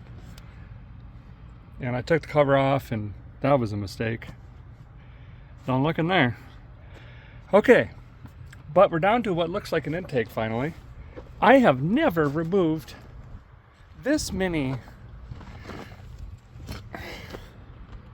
hoses and pipes. Well, I say removed. I just cut everything and pulled on it as hard as I could. This thing, whatever that does, I don't know. Basically all of this. Simple. Easy. Fuel mileage. Okay, and then I learned that coolant runs through not only the intake, but the base of the fuel make it happener. I took one of these out because now we got 54,000 things to plug up. We don't need vacuum leaks. And then ectoplasm started coming out of that. So I got to run to the Hardmore store and get a bunch of Teflon pipe plugs. And now we need to go back before I get something in the way here. We've got 6 dozen manifold vacuum leaks, coolant leaks, unknown things. I got to make some notes, stuff that I cut off. I mean, you know, wow, this really is light. I can literally lift the car with my knee. Huh. Anyway, that's where I'm at. Let's get some of this plugged up, taken care of first, and then we'll start building it back after that. Guys, back, got some 3/8 NPT pipe plugs. Hope that's the right get up. I had to get 2 brass, and then I got 2 in the Edelbroken pipe plug kit. So I'm going to pull all these out quick, Teflon them, plug them, and then we'll move on to vacuum caps and stuff like that. Just trying to do all this stuff while we don't have anything in the way. Okay, I got those 4 plugged off, and it looks so much cleaner, and that's really the main reason that I've done it. 3.5 of you, one of you is about ready to fall asleep, have caught on that these are just temperature switches, essentially, and they don't really need to be changed out. They're already a plug. Well, I'll just show you. Look at this mess that we took out of here, though, and how much cleaner it looks. So this is already a plug. It's basically a normally closed switch, and when this reaches X temperature, this would open and allow vacuum to flow through this. Somehow along the way, a lot of this was temperature controlled. Cold versus hot engine, whatever else. That's the exhaust gas regeneration system, right? So it obviously worked. This engine got really good fuel mileage, and I kind of do feel bad tearing it into it like this, but you know, is it really rare? Not really so. Is it cool? Yeah. We're gonna get a little bit more pep out of her? Guaranteed. Now we're moving on to vacuum. I've got to plug this guy and this guy at minimum, and then we're gonna have to do some testing down the road. I also need to plug this guy in the back, which is flowing some coolant. I'm just gonna use a cap and a hose clamp on that particular unit. And then we should be ready to start assembling the Fuel Make It Happener back on this, and look how much cleaner that looks without this stuff. My goodness, and a mile of hose that I've dug out of this thing. There's parts laying everywhere I gotta pick up. Just kind of been pitching them over my shoulder. So here's our adapter, and this is the hardware. So we got 4 studs and 4 screws based on how those are set. They're not tapered though, but these nuts aren't gonna like sitting down in there. So really, these should have a conical on them, but they don't. That's what's gonna go in there. And then the studs will go through here, which is threaded, and then we'll have 1, 2, 3 gaskets that need to go on there, and then we'll drop that Weber right on top. All right, let's assemble this thing. First is digging my knee into the gravel, getting the rocks just right. There we go. Gasket. There we go. And then plate. Sure. I am going to be putting some thread locker because of the big hog cam in this, you know. We don't want these backing out. So we'll put some blue on her.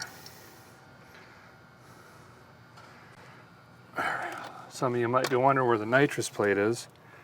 That's coming soon. Don't worry about it. I also need to figure out where the floor, the passenger floor somehow flips up or drops down and blows sparks everywhere. But I haven't pulled the carpet yet to see what's going on with that. Maybe tomorrow. We're losing daylight. And one more.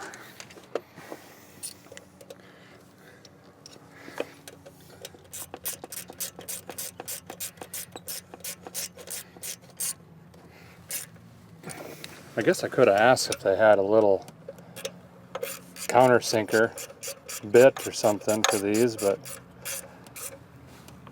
and there is like a really cool like import hot rod shop, as you could just hear. Never mind, that was a Dodge Neon with the exhaust cut off. But anyway, there's a really cool import shop nearby. He's probably got all the stuff. Okay, I'm liking it. It's looking good. Yeah. Yeah.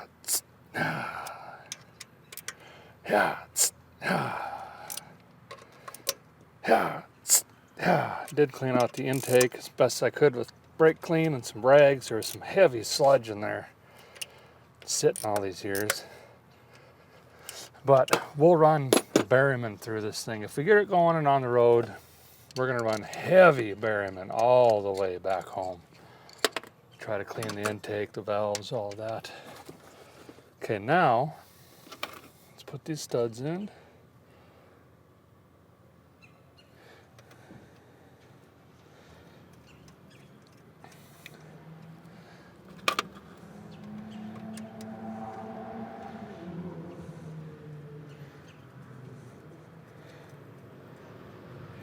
Okay, drop a gasket on.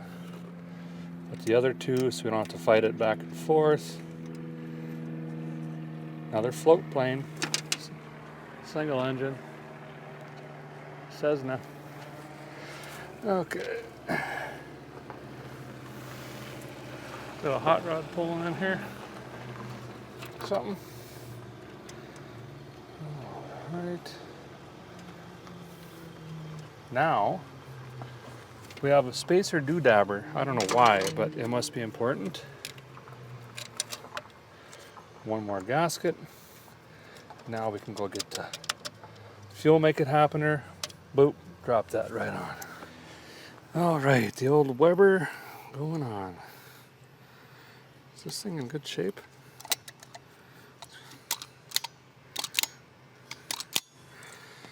It's new in box, should be. Boom. Okay, now we got spring washers, nuts, and the front, there is a cable. I missed this earlier. It's a universal DG.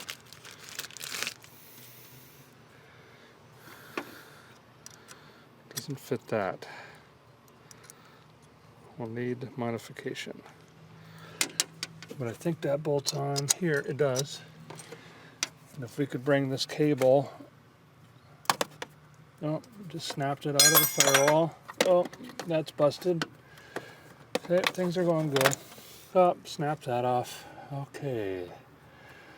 Let's think about what we've done here. Okay. Reverse the process. Twist. Okay, that's back. Can this go down here is what I'm saying, and then come this way? Because now we need to pull the throttle blades this way. See, that's how the Weber works. The volcano roll, if you'll make it happener, you know, the soy sauce came in this way. Now, over here, this is going to need modified too to be able to pull it back that way. But we're going to build that canoe when the paddle gets here. So let's just run some hardware on quick, get this situated on here, and then we'll work on the bracket first for the throttle cable, and then let the rest kind of fall into place. Wow, that looks way better. So looking closer at this bracket, this is going to bolt on this way behind here. I actually don't need to modify it. I got all this stuff out of the way. This slides on and goes over here. I'll go this way. But this is not going to work for us. We have this style lever now, and this is gonna, oh, whoa, whoa, whoa, whoa. This is gonna be way back here.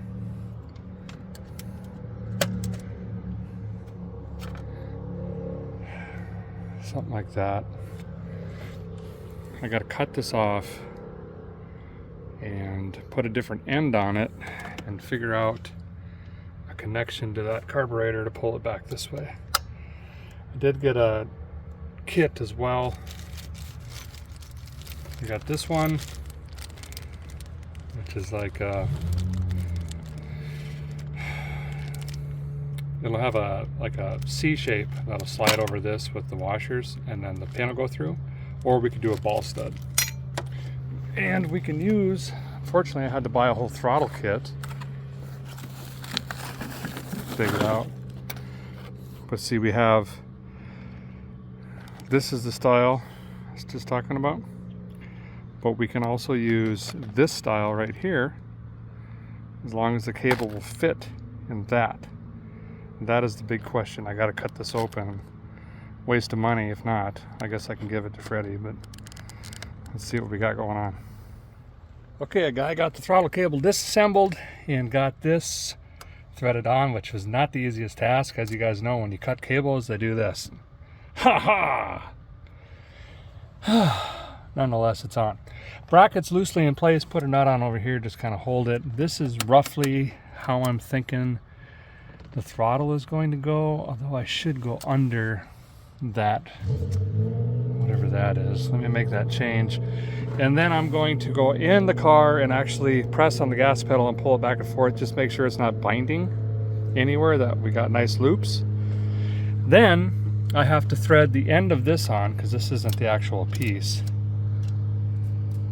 And we're gonna have to cut the cable wherever I can get the best bite on this, which is probably gonna be like that one right there. And make sure that we get full wide open throttle and it releases back to idle. Okay, we got some sort of MacGyvered return spring on here. Throttle cable turned out pretty nice actually. I may have to adjust this, so I left that nut loose. We want to make sure we get wide open, but we have adjustment here and we have adjustment here now. Just modification to this lever, this thing here, and this pin. Not going to hook the choke up at the moment. Got the fuel line cut and put back on. Switched the inlet from back here to forward so this wasn't doing an awkward loop. That's going to look better. Got her jammed down into our gasoline again. We're going to crank on this again tonight, right before dark, and see if this thing is going to run with the Weber or if we're going to have to fiddle with it more tomorrow. Let's find out. Okay. Will the Weber work on a Civic? We'll have to find out. Might have to crank for a while to get fuel back up there. Cool. Do you need me to man anything? Like, what's a safe word? If I say applesauce, just stop. Applesauce? Got it. Or stop. I got no power. We jiggle. Yep.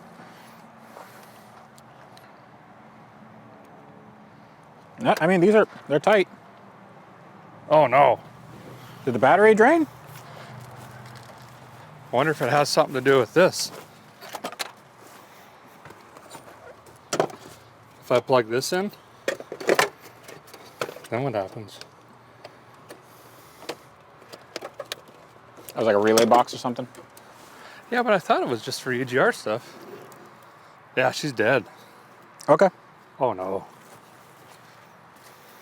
Okay. I'll bring a battery box. Yep. Wow. I mean, it's a little warm, but Huh. Guy might have done her. Pulling cables everywhere. sweet. Yeah, that's cool. I was slightly worried about that. Oh, the battery's dead. Yeah, just a bad dad battery? That doesn't make sense. Listen, it's been kind of a long day. I got the plane legs, and we're working on a Honda Civics. We're trying to Weberize it. You know, beautiful evening though. We need a jump box. Okay, jump pack engaged. Oh, I heard something click. Yep.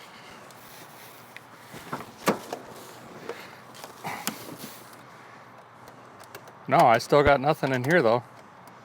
Got nothing? No. I think I really did a number on the digitals. There. All right, try it. Fuse? There we go. Hey, No way. look at that. Look at that.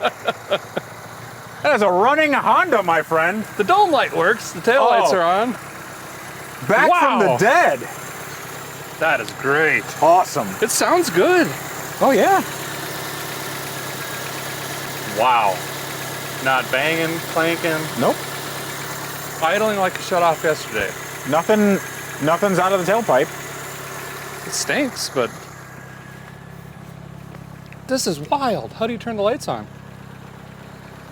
Do the lights work? I don't know how to turn them on. Should be on the stock. There we go. Lights work. Do we have high blinker? beams? Yeah, right. Yep. Turn signals work. High beams. Dude, this is like a car. Wow. Well, we'll see you later. All right. See ya. Oh, wait, we need brakes. Yeah. That sounds great. Oh, That's Not that's ready left for that. rate. maybe we'll let her Yeah. come around a little bit. Maybe we do an oil change. It seems a little bit tappity. Like Tippy-tappy? tiny bit. I was going to say lifters, but this doesn't have any overhead cam, right? No, no. Actually, there are adjusters there. Oh, okay. There's adjusters on the, I guess, what would you call them? The followers or something? Or the Goosenheimers. Yeah, the Goosenheimers. Yeah. Yeah. Those need to be adjusted, but no, it should be hydraulic lifters on this. Sounds really good. Yep. Oh, wait, I was going to try the AC, right? Yeah. Try the AC. I mean, that's a long shot. Also, what's it idling at right now? It says like 800. If you turn on the AC and it actually does anything, it's going to be like, it's going to go down to nothing. Okay, we're going, I guess just cold. Yeah, cold, and then there's Vent. an AC button. I don't see AC. It says rec. Let's recirculate. Heat, high-low vent. Is this? Yep. I think that's it. No. Okay. Oof. It's blowing stuff. I don't hear the compressor kick though. Nope. Oh, it smells like fire. Oh man. Are we on fire? I don't think so. You smell that?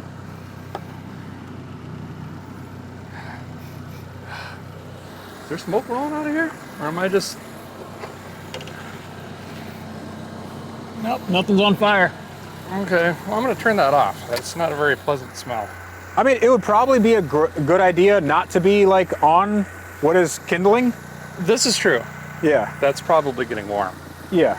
Should we see if it restarts now? Yeah. Okay, lights off. Off. On the button. Brand new car. Clutch? No, I'm not even gonna try the clutch till tomorrow. We're too victorious to continue. And the windows go up. Look at that. What a good little car. That's cool. Oh, that's why the Oh, yep, yep. the battery's going dead as it's running the taillights the whole time. Yep. Oh, is the brake Because the brake pedal down? switch is, yeah. Okay. Let me see yeah. if I can yank it up. Yeah. No, it's just stuck. Oh, it's probably a pressure switch. Maybe, or just, I mean, maybe it's just busted. Or it's just junk, yeah. It could just be broken. Wow. Very cool. That's not bad at all. Well, we should get in the shop. Yeah, that's let me clean It's some too nice stuff to keep up. outside at this point. Yeah, I mean it's basically a super car that Yeah. runs. Yeah, yeah. Clean some stuff up here, see if we can get this thing in the shop, and then we'll have like AC and concrete. That's pretty cool. Yeah. Well, the guy's got his mess cleaned up, parts picked up, tools picked up, trash thrown away. As you can see, it is late at night. We're gonna call it for tonight. Push this thing in right now, and tomorrow we'll start bright and early in the shop. We've heard it run. It sounds pretty good. Needs some tuning. We gotta figure out the clutch still, brakes, maybe even an actual fuel system. We gotta get tires on this thing. And then we're going to attempt 700 plus miles home. See you in a moment.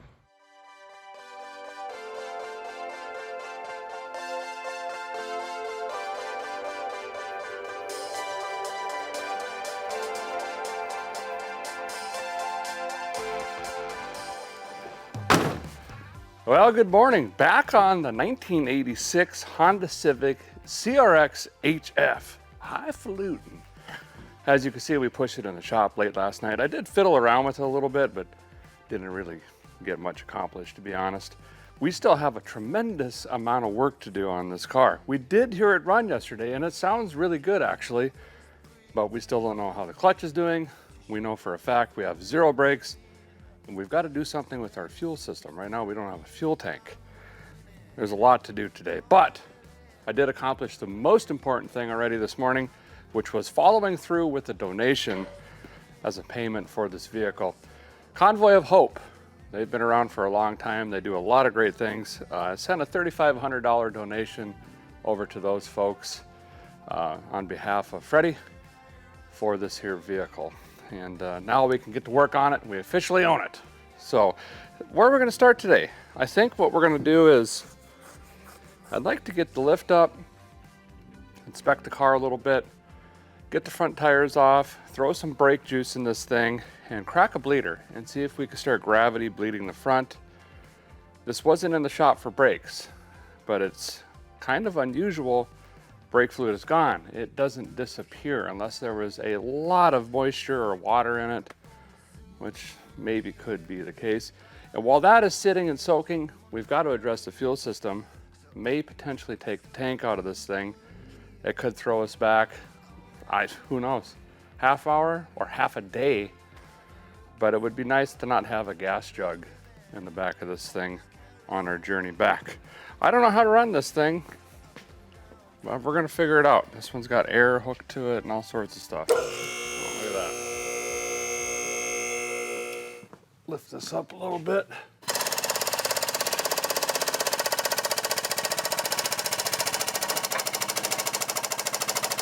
That should work. I'm gonna bring the lift down a scooch.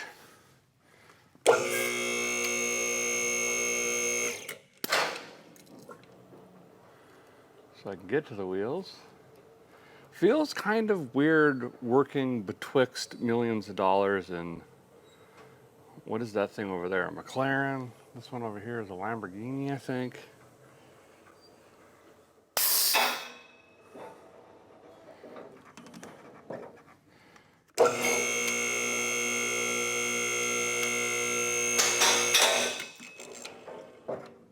There we go. Underneath the rig, it looks pretty solid actually. A little bit of surface rust, but there is like zero actual rust on this car. Very, very solid. Got a tiny little exhaust pipe. Look at that on the rocker. Perfect. I thought maybe under this plastic stuff it would be gone, but that looks great. Tiny, tiny little control arms. Look at this. Dainty little thing. Oh, there is a drain plug in the fuel tank, which helps us drain the fuel, but we're having a problem getting fuel out of it. I believe that's the filter up in there. So we got a line coming in right there and a line coming out. So we're gonna have to test the line forward and see if that's the plug or if it's the filter itself or if it's from the filter to the tank, and then we'll determine whether or not we're going to drop that thing out of it. That's kind of the goal there. But first we've got to get these tiny little 13s off. Boop, boop, boop, boop, boop, boop. And crack on the bleeder, which still has the rubber nubby doodab on it, believe it or not. That's pretty wild. So does this one. Wow. And see if we can start working on brakes simultaneously. This is directly behind me, the famous flooded P1. These guys find these incredible cars, tear them all the way down, and then rebuild them. I mean, down to, this is a bucket, a carbon fibre. And they're gonna fire this thing up today, I'm told. I don't even know what I'm looking at, but it is wild. But you know, we got a Honda in here, so let's keep focused on this thing. Gonna bust these tires off. Hopefully these brakes work because I don't have any parts. We do have a handbrake though, right? So, oh, they're so cute. Look. Moving free. Hey, look, just like the Pantera, someone has mashed that nut on. See how there's that groove there? They mash it in. Interesting. Looks like probably the original shocks. Everything's tight. Okay, now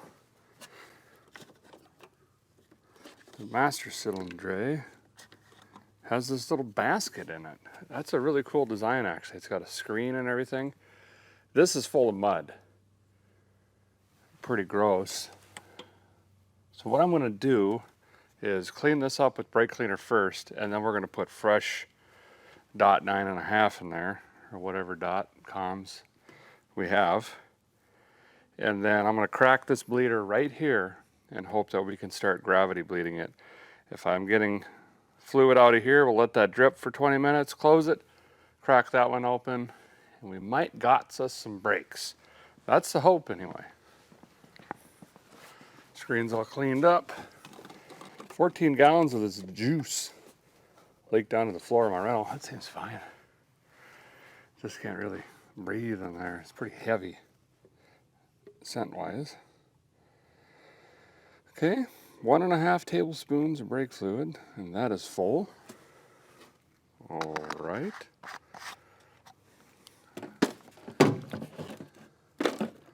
I thought maybe we'd see a couple bubbles as it was filling the master cylinder. It's not doing that. So, what is this thing? Some sort of M&M? Would it be a 10? All my tools are locked in the gate outside.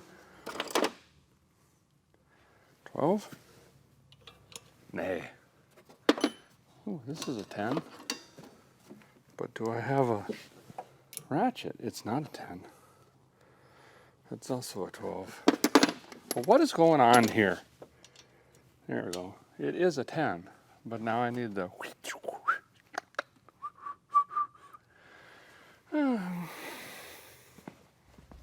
Okay, we got some juice in there.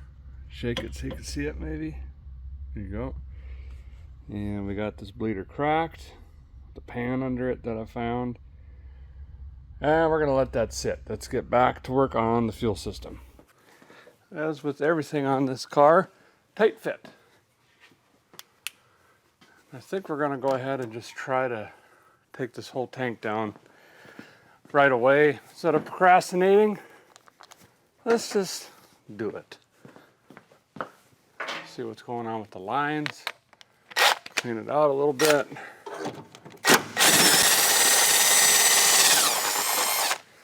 I think it's only got like 3 gallons of gas. Shouldn't be too heavy. Found this transmission jack thing just so I can pull it down on it while I get the line off. The fuel gauge did come around. I'd like to keep that so we don't want to ruin the wiring. Never see that again.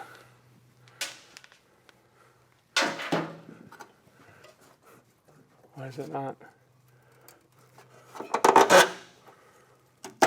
Huh? Okay. Come down now. Hey. You can come down. Oh, wow. Okay. Let me find a pry bar. This doesn't seem right.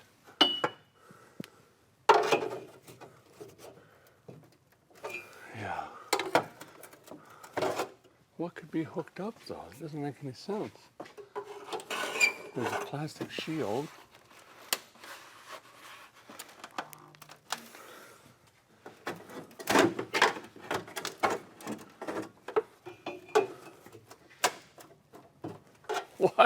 What in the world? That's what I'm talking about. Something that should be easy. It's going to end up taking all day long. But I mean, you'd think it would like try to budge.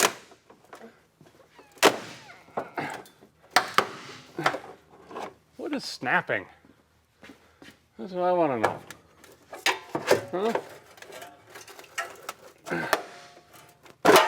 Oh, watch out now!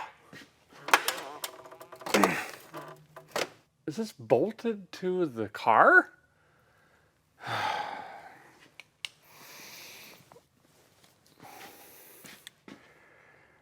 The fuel injected models and the sedans had an access port somewhere in the back hatch to the fuel tank, according to the manual.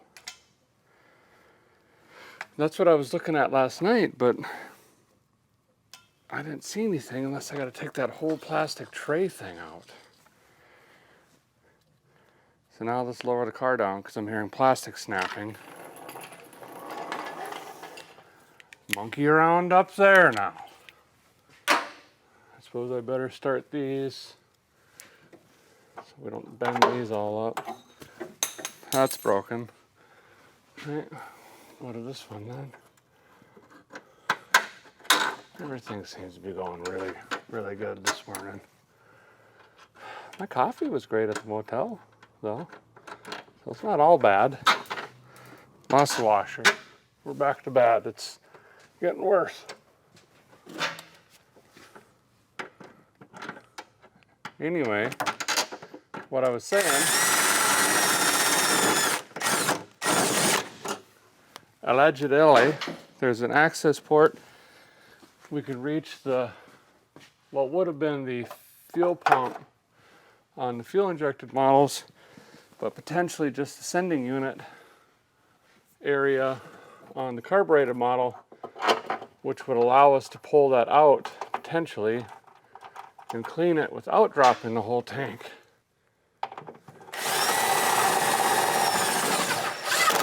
Wouldn't that be something? I don't know, let's try it. So that's that little pocket thing. By the way, there's more storage under this. 14 timing belts and another tire. But I'm wondering, if we lift this thing out, would we have direct access to the tank? Because what else would be under that? So let's pull that out quick. And, oh, that's fine. It was only 40 minutes and struggling taking out 75 stripped Phillips head screws. Huh, great. Like I got it finally. I've been up and down 37 times. The dirt. It was basically just glued to the undercarriage, and I got it out by popping one of these drain plugs on top and then sticking a pry bar through here, and that brought it down. There's the vent, bunch of EGR stuff. There's the sending unit, and there's probably going to be our issue. So let me get this supported and try to get all of this unhooked. Just kind of struggling in here, trying to get these lines off, balance this.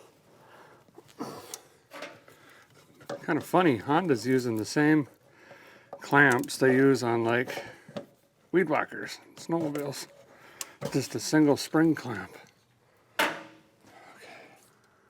I think evap stuff, so we'll just cut that. We don't need that where we're going. Okay, that's cut. There we go.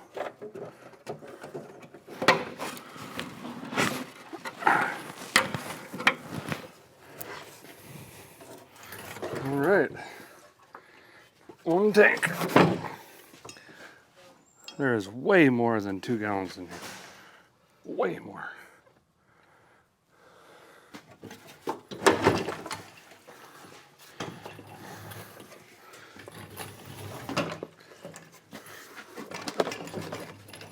How low can you go? So here's our tank here. Oh, it's like QVC. For 59 payments of $109.99, you can own this CRX tank. Sorry about that. Anyway, some sort of evap solenoid. Not going to worry about it. It's venting, essentially. This is what we're going to need to take out. It is the original tank, still has the stampings. Here is the sending unit for the fuel level, which I believe still works. I need to clean this up before I pull that out. I might just haul this out to the lot, because we could pop that out and just recycle it. Outside. So this is the guy that usually plugs up. It sits in the fuel submerged, and as the fuel gets old and varnished, it plugs that tube up. We've seen that, I don't know, a couple hundred times. Trying to get this Florida sand out of the way here so that when I open this up, I'm not just dumping a bunch of it in there. So it's a lot of screwdriver work, some brake clean, try to get that area sanitized for surgery. So here's our first look. We indeed have, oh wow, half a tank at least. And this is very rusty. Don't know if I'm going to be able to save that sock, but going to try. We'll see what's going on inside of this. And there is our issue. The sock just crumbled in my hands. Plug solid. So, brake clean, welder wire. We'll get after this thing, try to get this cleaned up. Wire brush, get it back in the tank. Been making some progress on this. I got it fairly clean. The problem I'm having is there's a bunch of holes all the way through this pickup tube. So it's not actually even pulling from the bottom anymore. So I think I'm gonna have to cut this and figure out something else to get this to pick up fuel properly out of the tank. I doubt I'm gonna get one of these anywhere in time. All right, called around all over the place, cannot locate one of these, of course. I can get one in like 5 days, but that's not gonna help us now. I've hacked it off. I've got a plan, don't know if it's gonna work or not. With all the holes and everything in this, that is pretty much junk. I went and got a stick for like brakes, similar in size. This is a 1/4 inch by 30 inch or 6.4 millimeter. And I'm going to bend up essentially what used to be here, try to flare this, slide them together, and weld this with a torch and solder. Don't know if it's going to work, worth a shot. If it doesn't, I'll just cut it again and we'll go with the rubber for now. Just need something to get us home. But I'm going to bend this first. We need this shape here plus another maybe about that for the sock that's gone, because we want to make sure we're hitting the bottom of the tank. And then I'll finish cleaning this up and we'll see if we can weld it together. Guys, got a little mess I got to clean up here, but that is successfully brazed on there. And it is solid. I've tried to twist it around and I blew air through one end, plugged it to see if it would leak. And I think that is going to work just fine. I'm not worried about the return. We'll just let that dribble in the top. But now we can go drop this back in the tank. We should be able to pick fuel up from the bottom. Might have to adjust this tail. It's not the most perfect bend, but it'll work. Well, putting the tank back together, I did get this flushed out pretty decent. I didn't show that process because it's a proprietary recycling system here in Florida. Got the new sending unit, or rebuilt pickup tube, I guess, not sending unit, back in, installed. That seems like it's going to work. So now we can haul this back in and get her up into the CR and the X's. Well, we're up under the rig here. We got fuel filter change-a-roonies going on. Took out this old thing, which is probably restrictive and full of junk. Put that over there. We threw in a 32003, of course. Got that in line, and I think we're going to be ready for the tank now. We just got to make sure we hook all this back up. Got to run and grab some hose clamps for this. We'll use the original little, see how that's like a small engine clamp for that. This is for the fuel sending unit. And I think that's it. That plug goes in from up top. So we'll throw this in, strap it back in. I can run and get some fuel, and we could fire this thing up again on a fuel tank, which would be great. Normally I say we need the capacitize, but let's be honest, I'd only have to fill a gas jug 3 times to get home. So that's really not the case in this one, but it'd be nice to have it up here and be done right. Did I just say that?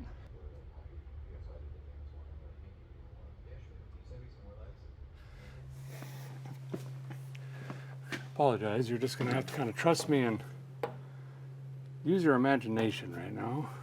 I got the fuel line hooked up. I've got the return hooked up. I've got to figure out how to angle this over the, whatever that's called, trailing arm.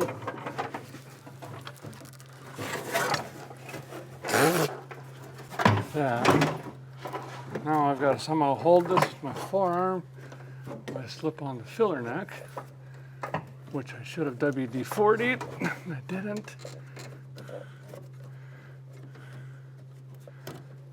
Oh man, everything is so tightly put together on this car. It's like people that built it had small hands or something. It's weird. I think I got it. Must, because it's hanging on its own. I'm gonna worry about the clamps later. I'm gonna start the straps first. Whew! Remember I said this is gonna be really easy and just a piece of cake? Well, that is ate the breakfast I didn't have. Okay? I said it.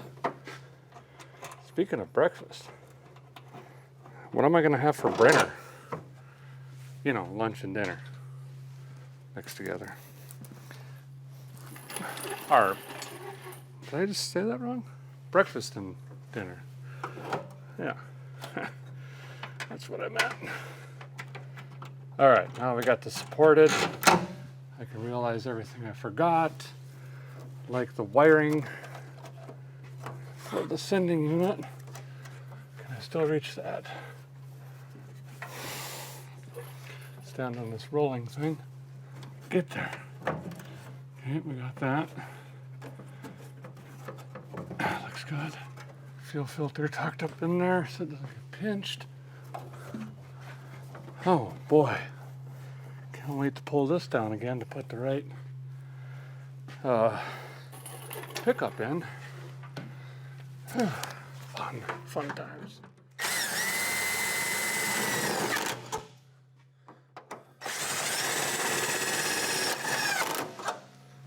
Okay. Woo! Victory lap.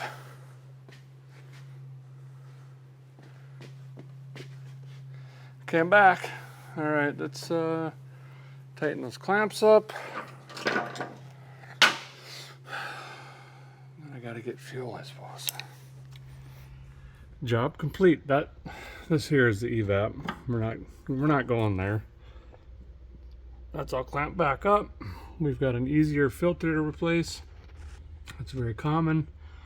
Straps are in. Everything's back the way it should be.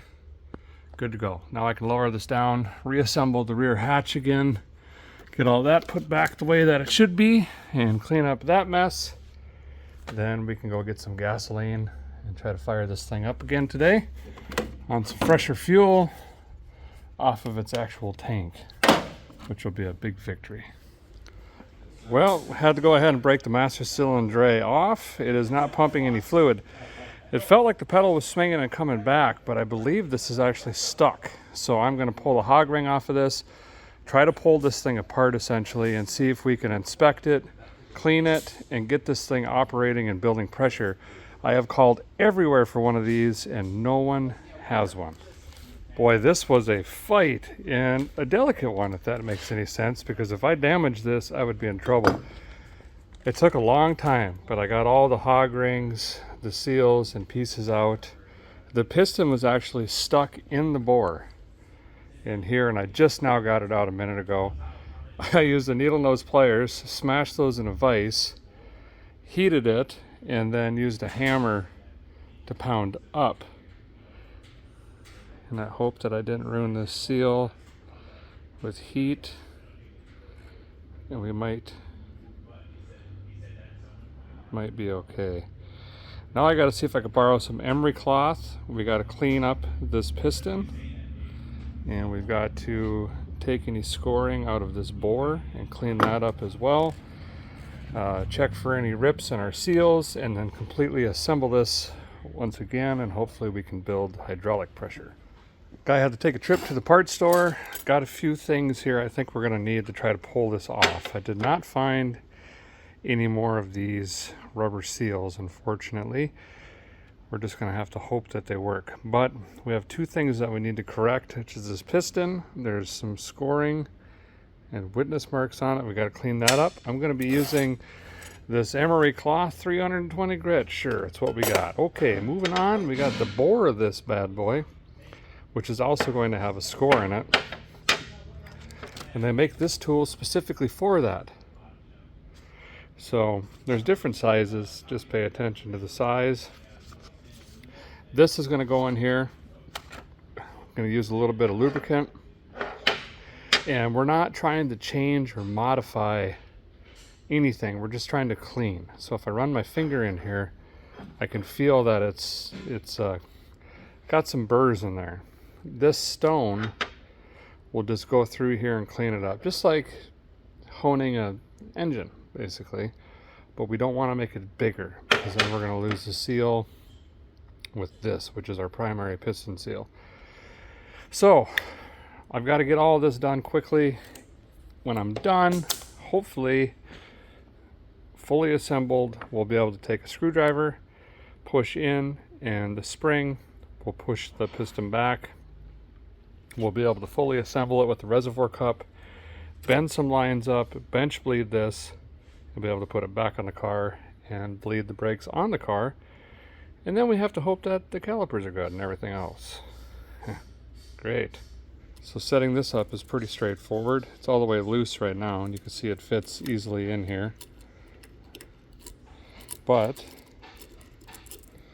if I were to turn this here, it will open this up. See? So I'm going to drop this in, open it up until we feel pressure, hook this to a drill, get to cleaning.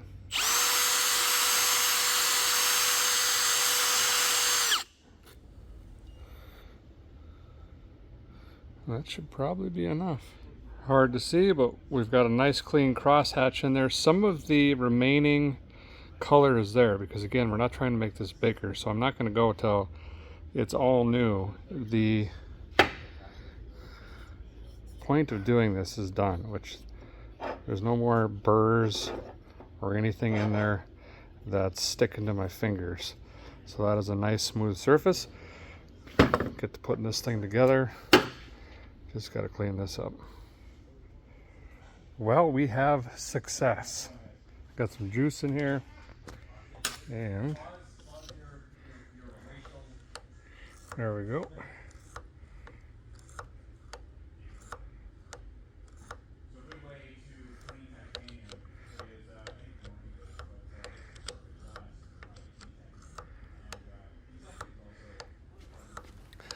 Well, we're going to throw the kind of, sort of, semi-ish rebuilt master cylinder that now seems to master cylinder back on the rig, and then we will start the gravity bleeding process. And I have to run out again because I forgot to get fuel on my last trip. Grab some gasoline, and we're close to firing this thing up and trying the brakes here shortly.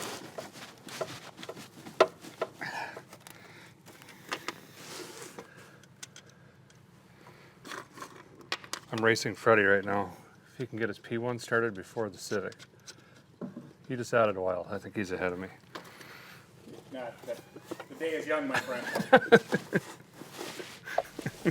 So a guy did run into an issue here with the master cylinder. Although it was pumping fluid on the bench when we bench bled it, I did not verify both ports were moving fluid. It turns out only one is.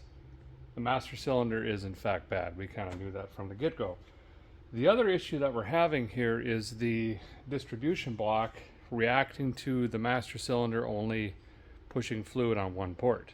So this crazy alien over-engineered thing right here is, or should be, just a basic distribution port, but there's a valve in here and also some vacuum hooked to this. And I think what is happening, since it's getting pressure in on only one, this shuttle is moving just like American cars do, to lock fluid into a set position so you don't completely lose your brakes. That being said, how this is set up is you have one in and two outs, which is one front and one rear. Currently, we would only have the left front and left rear, which really is kind of very unsafe because it would make the vehicle pull hard one direction.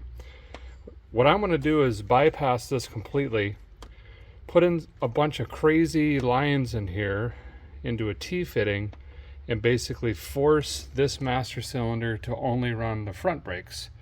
Allegedly, that's what we're doing.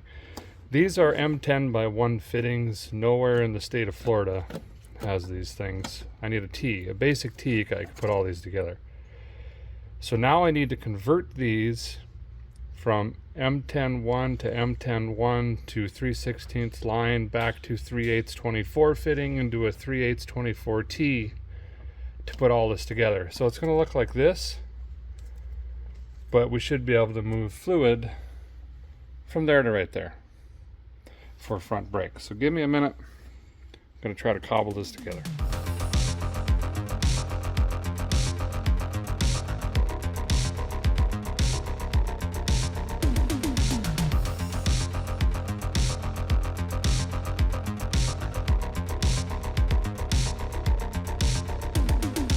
So we could not get fluid to this side before, which is what started the whole diagnostic thing. Freddie's pumping for me, and watch this. Boom. Getting some pudding. Okay, again, please. So we're gonna bleed the fronts out, have awesome brakes up here. Hey, we have front brakes, kind of, ish. They're not quite Freddie approved. They're in the middle-ish. Jack said it was great. It felt great. Yeah, so I'm going with that. It'll stop. Look, just don't judge me. You know, if it works, is it a dumb idea, is what I'm saying. Necessary to get us home, and don't worry, because we'll come back to this at some point and not fix any of that, okay? Now I'm going to move on to tires. Let's get some tires put on these bad boys. I had some sent up here. Get those thrown back on. Put in a battery that's been on boil overnight, probably empty on acid at this point, so we'll throw some water in that. And then we'll fire this thing up, pretend we tuned it, put an air cleaner on it, and I think we're about ready to go. Also not changing the oil because it's got a Honda filter in it. I think that's probably approved, and from what I tasted, it was pretty fresh. So I just got to start cleaning and get the mountain tires. Let's check on this, where it was at. I don't even know how to run this thing. Go. I figured out last night, oh, it's 100%. I figured out last night the taillights were stuck on the CRX, so it drained this little guy. But we boiled it up, so it's fine. So the old ones were 175, 70, 13. I think I got the same size. These are weather forces. Look how cracked they are. These were not going to get far. So we'll replace these. Some new rubber. Well, the guy's got fresh tires all the way around. Whew, she's looking good. Probably is not going to stop though. Hey, listen. We ran it for a second because I wanted to see what the vacuum, the brake booster was going to do with our pedal situation, because it wasn't grabbing until about 20%. We're using the rear outlet basically, which in this particular bore setup doesn't engage until the end of the throw. And with the engine running, there's like no brakes. So I'm hustling and flying through all this, doing the last little thing here, because I want to get this outside and test it while we have some daylight left and see if this is even going to be drivable. Because I don't know, guys, kind of have my doubts with this one. It's pretty sketchy, and if I'm saying that, then you know it's pretty sketchy. So, clamping on the Weber. And then I'll fire it up for you guys. It started right up, which means it's pulling fuel from the tank. And the pickup that I made, welded this morning, is working. Still have brake lights stuck on. Haven't even looked under the dash. I'm sure the switch is just boogered up, but let me fire this hot rod up for you. Neutral check. And firing. Look at that. Wow. We got headlights, but these brake lights are stuck.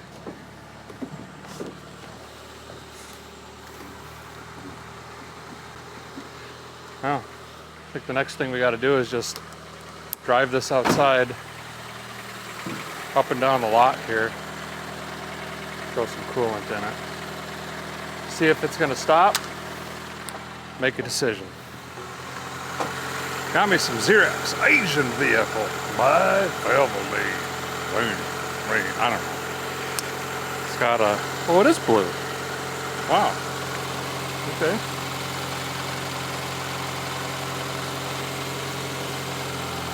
Used to just running, you know, North America stuff. Lost some coolant when I was swapping the ports out on the intake manifold. Just want to top this off, make sure. Listen how good it's running. Some of you might be shaking your head about not changing the oil, but listen. Quarter oil came out of the ground 66 to 250 million years ago. This looked like it had just been changed. 16 years. Is it gonna hurt? Okay.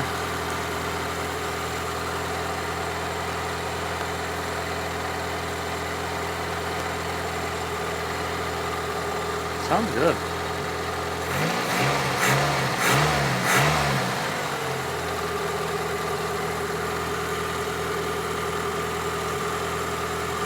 I wish I would have known parts were so hard to get for this thing. The brakes, it's all custom order. I just thought, oh, Honda Civic, everybody's gonna have that stuff. Idiot.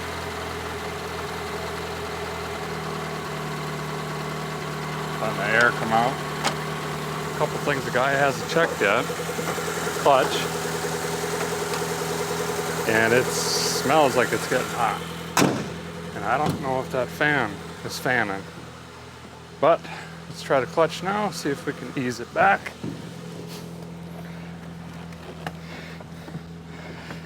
Okay, clutch in. I went in the gear first.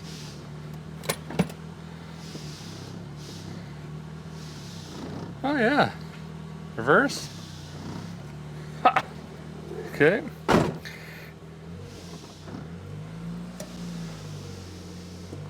Got a wheel chock. Got to move. And we'll get this thing outside. No promises if it'll stop though. Goodness gracious. Yeah, straight back here, you're good. Clutch is working. Ha, first time moving under its power. Over a decade, easy. Okay, brake check. Oh, it's got brakes. Come on. I mean, they're all the way to the floor.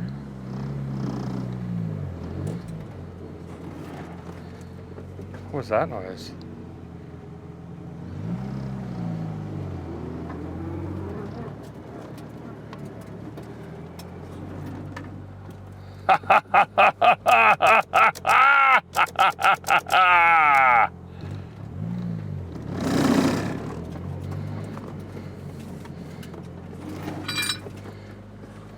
Oh yeah, I don't think the fan's running though.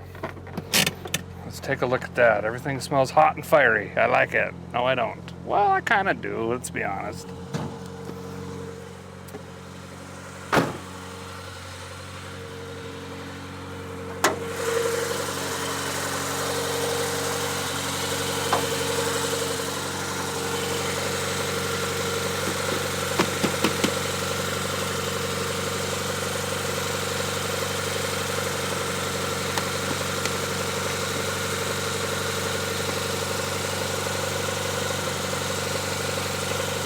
Wait a little bit longer. I don't know how the fan kicks on. Obviously it's got a relay, but I'm not sure if it's on a temperature switch. It's gotta be, right? But we removed a lot of temp switches.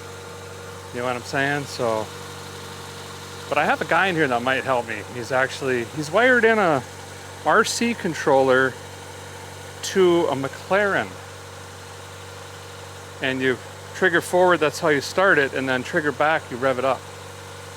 I'm not joking. So he could probably come out and go, oh, boop.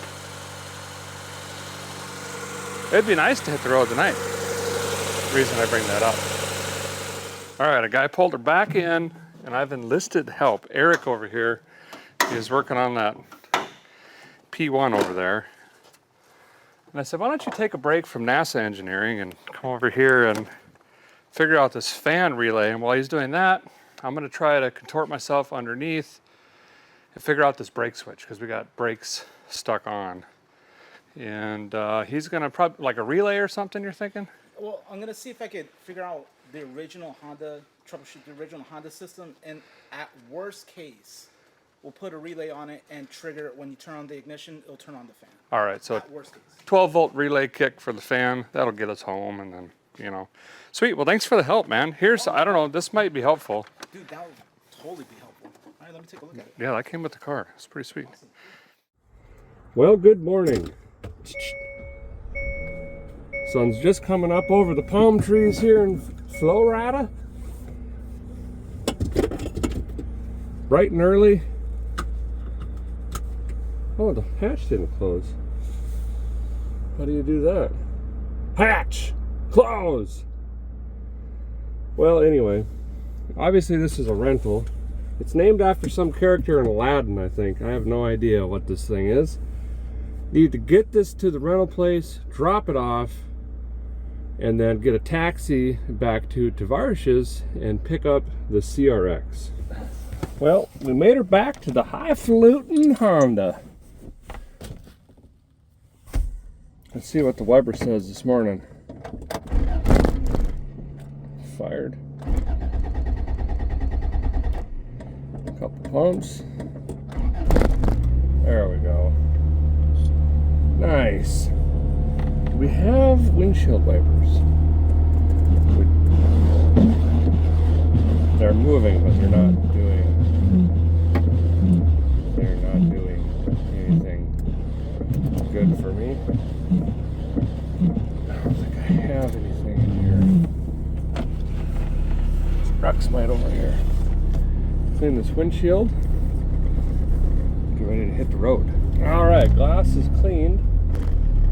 Now, late last night, thanks to Eric's help, did get the brake light switch working. It was just missing a little rubber piece, and we found the relay to the fan and just grounded that out. So the fan now runs with the key on, which is fine with me. That'll get me home. Don't want this thing overheating.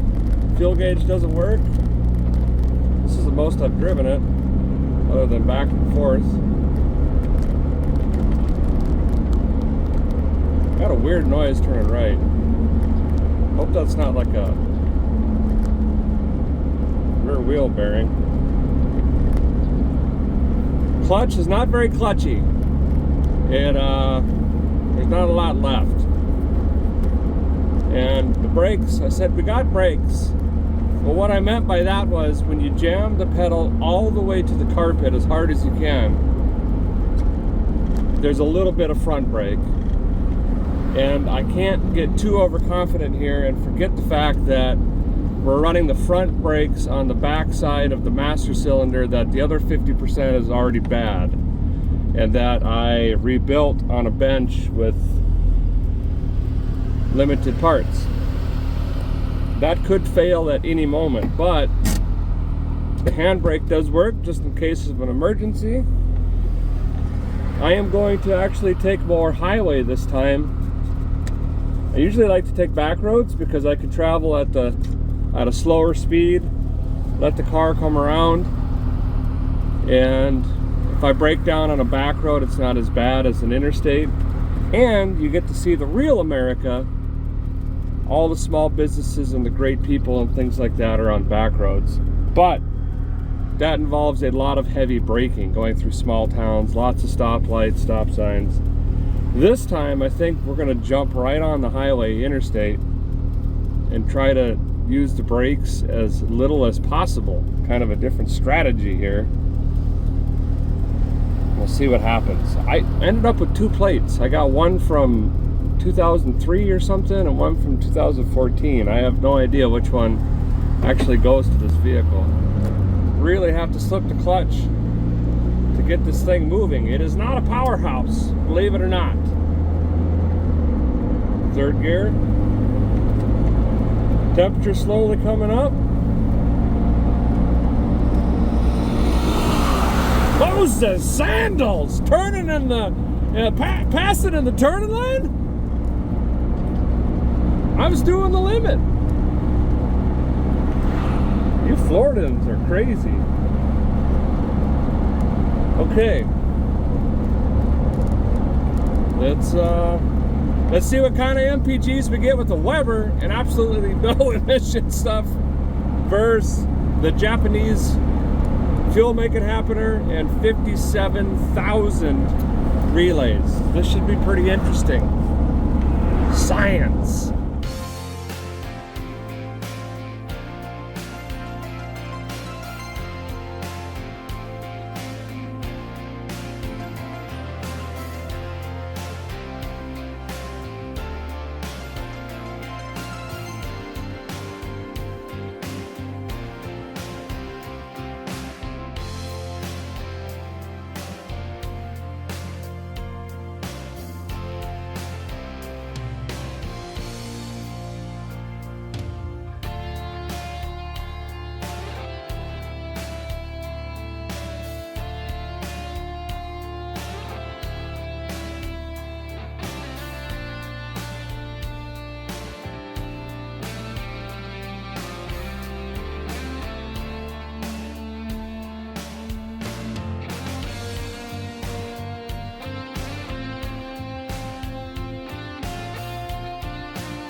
Well, swinging in to get fuel here. We've got to be 200 miles, maybe more into the trip. Car is running really good. Good enough. I wish I would have balanced the tires actually, because now you start noticing all the little things, like how sticky the steering wheel is and the tires being out of balance or shaking your teeth out. Radio works. Reached up here, pulled the antenna up. This trip's going great so far. Brakes, not so good. But we're gonna try not to use those, okay? Need to figure out how many MPGs we're getting before we push this thing any farther.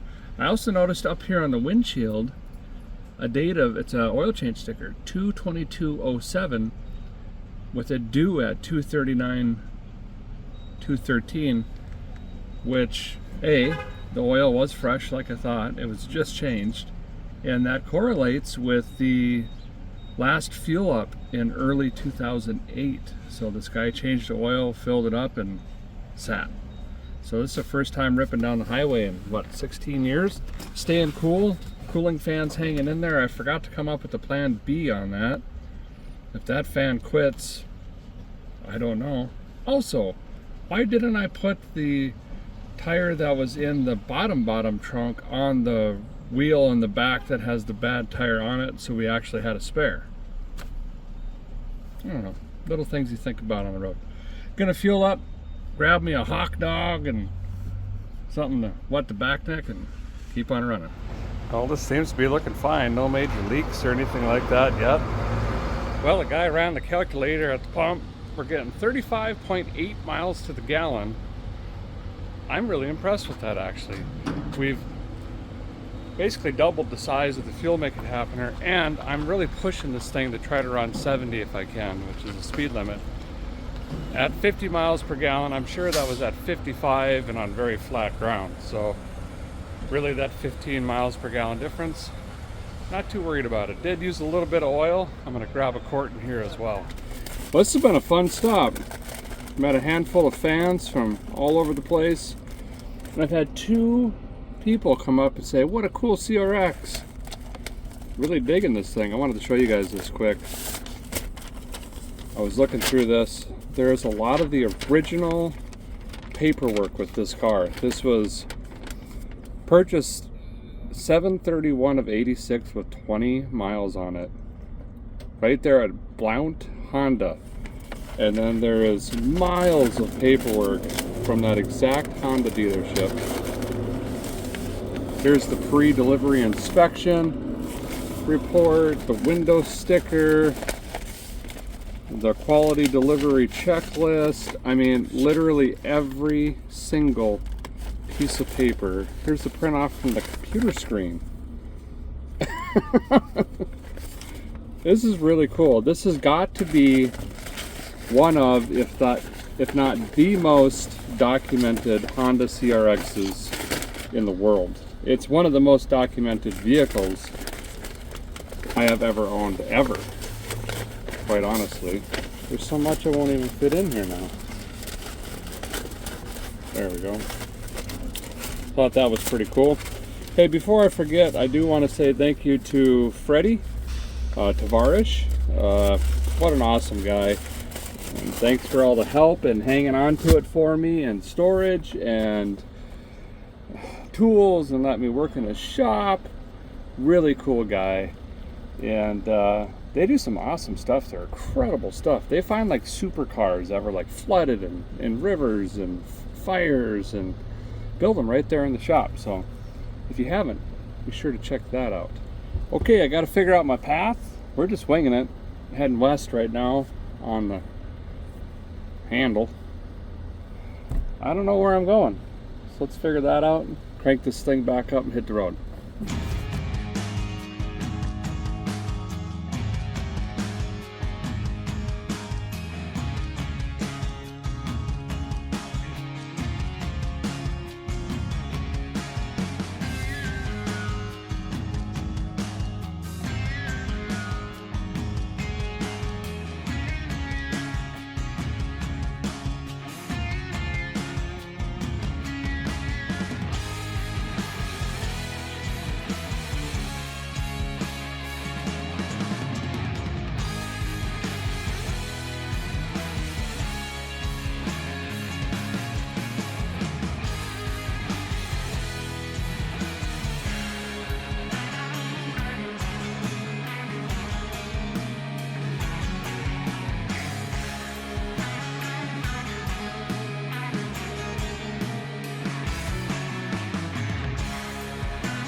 Well guys, fueling up again. No idea where I'm at. Some really small town, most of it's out of business.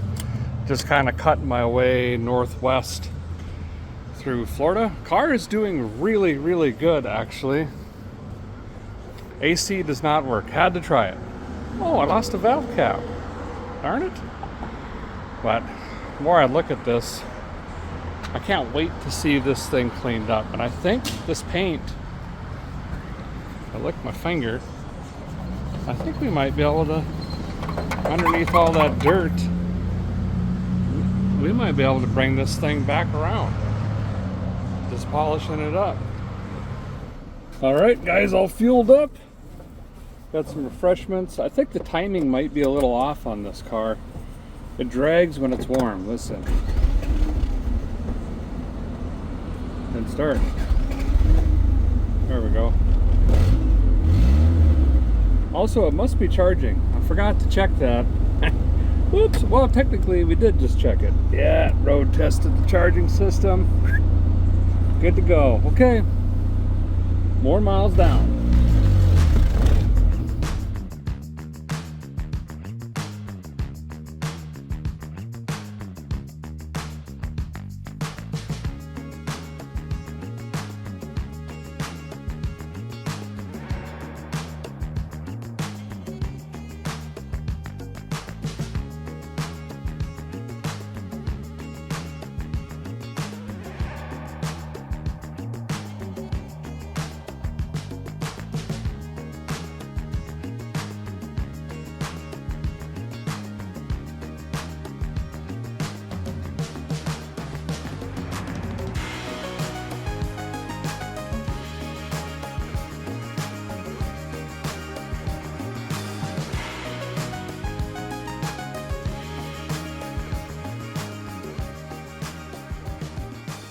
Well guys, pulling through another small town here.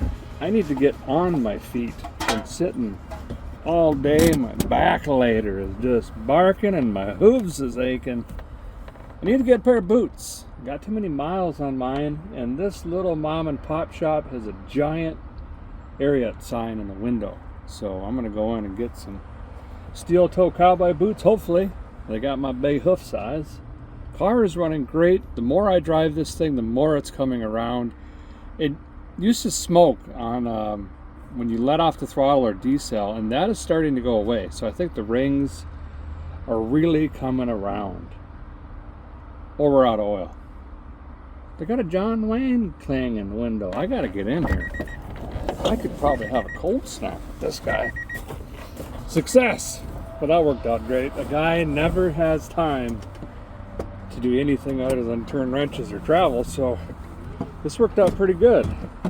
Sitting here contemplating, we don't have any more issues. Well, we haven't had any. Come on. There's that timing.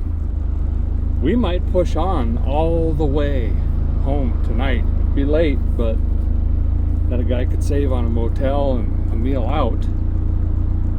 We'll see. Knock on wood. Whatever we got in here. Balsa, plastic, anything? Nothing. Let's see how far we can push it.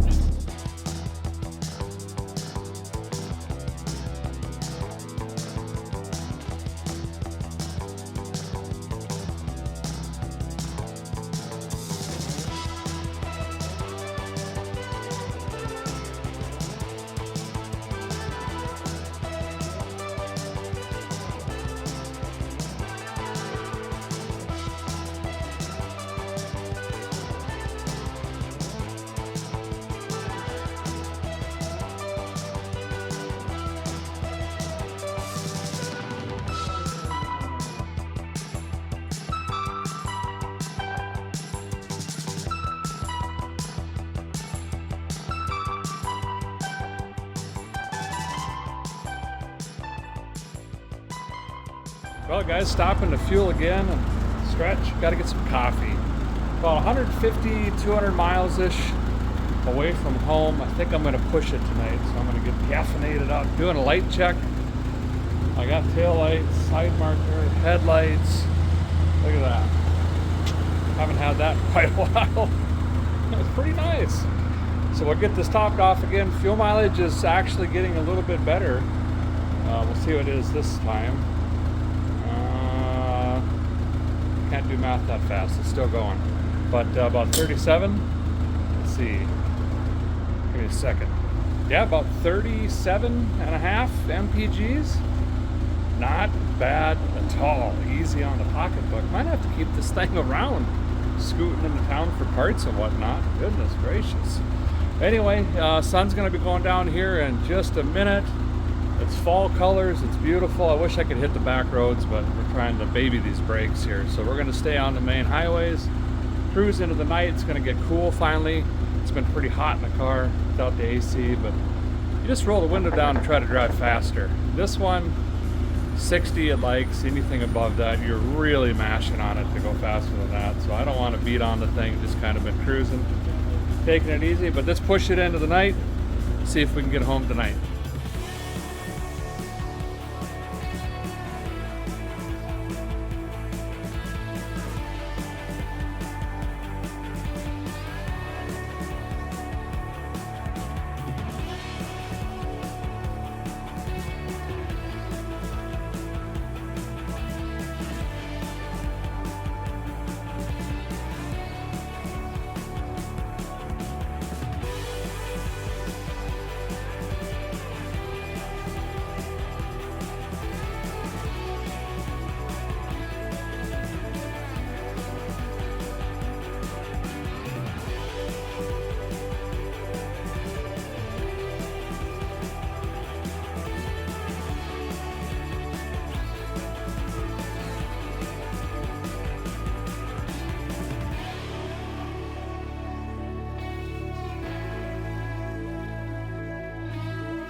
Well, yesterday we made her home in the Honda CRX HF.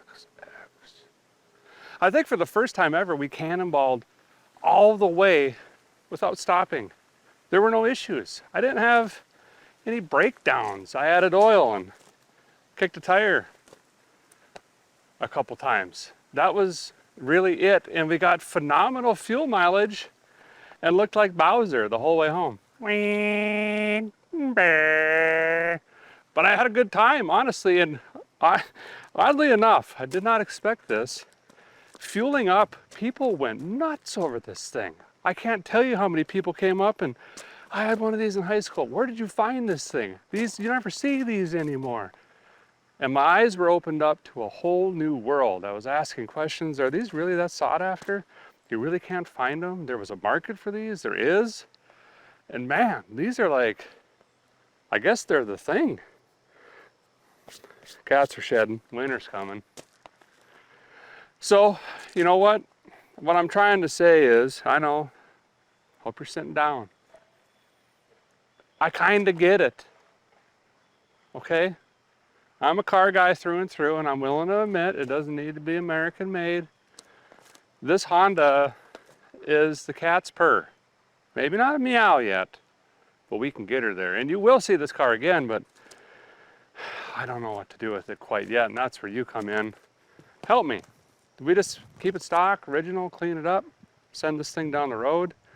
Or do we go wild with the thing? I don't know. One thing I do need help with, these body kits on the doors on both sides are cracked. Quick Google web said, nope, good luck. Because apparently the year after this, things changed. So if you know where to find that specific door panel, you have it in your possession, or someone has it in stock, bleep bloop it down there in the comments, boop boop, and I will certainly check that out. Now, don't forget as well, we have a giveaway going on right now through December 2nd, where you can win that beautiful 68 Chevrolet Nova. Just swing over to vicegripgarage.com, snag you up some merchandise. Every $5 gets you one shot at a chance to win that bad boy, and $15,000 cash. Thanks guys for watching. Appreciate you all very, very much. And we'll see you very soon. Oh, I gotta get all my stuff out. Moses sandals. Still smells like burlap.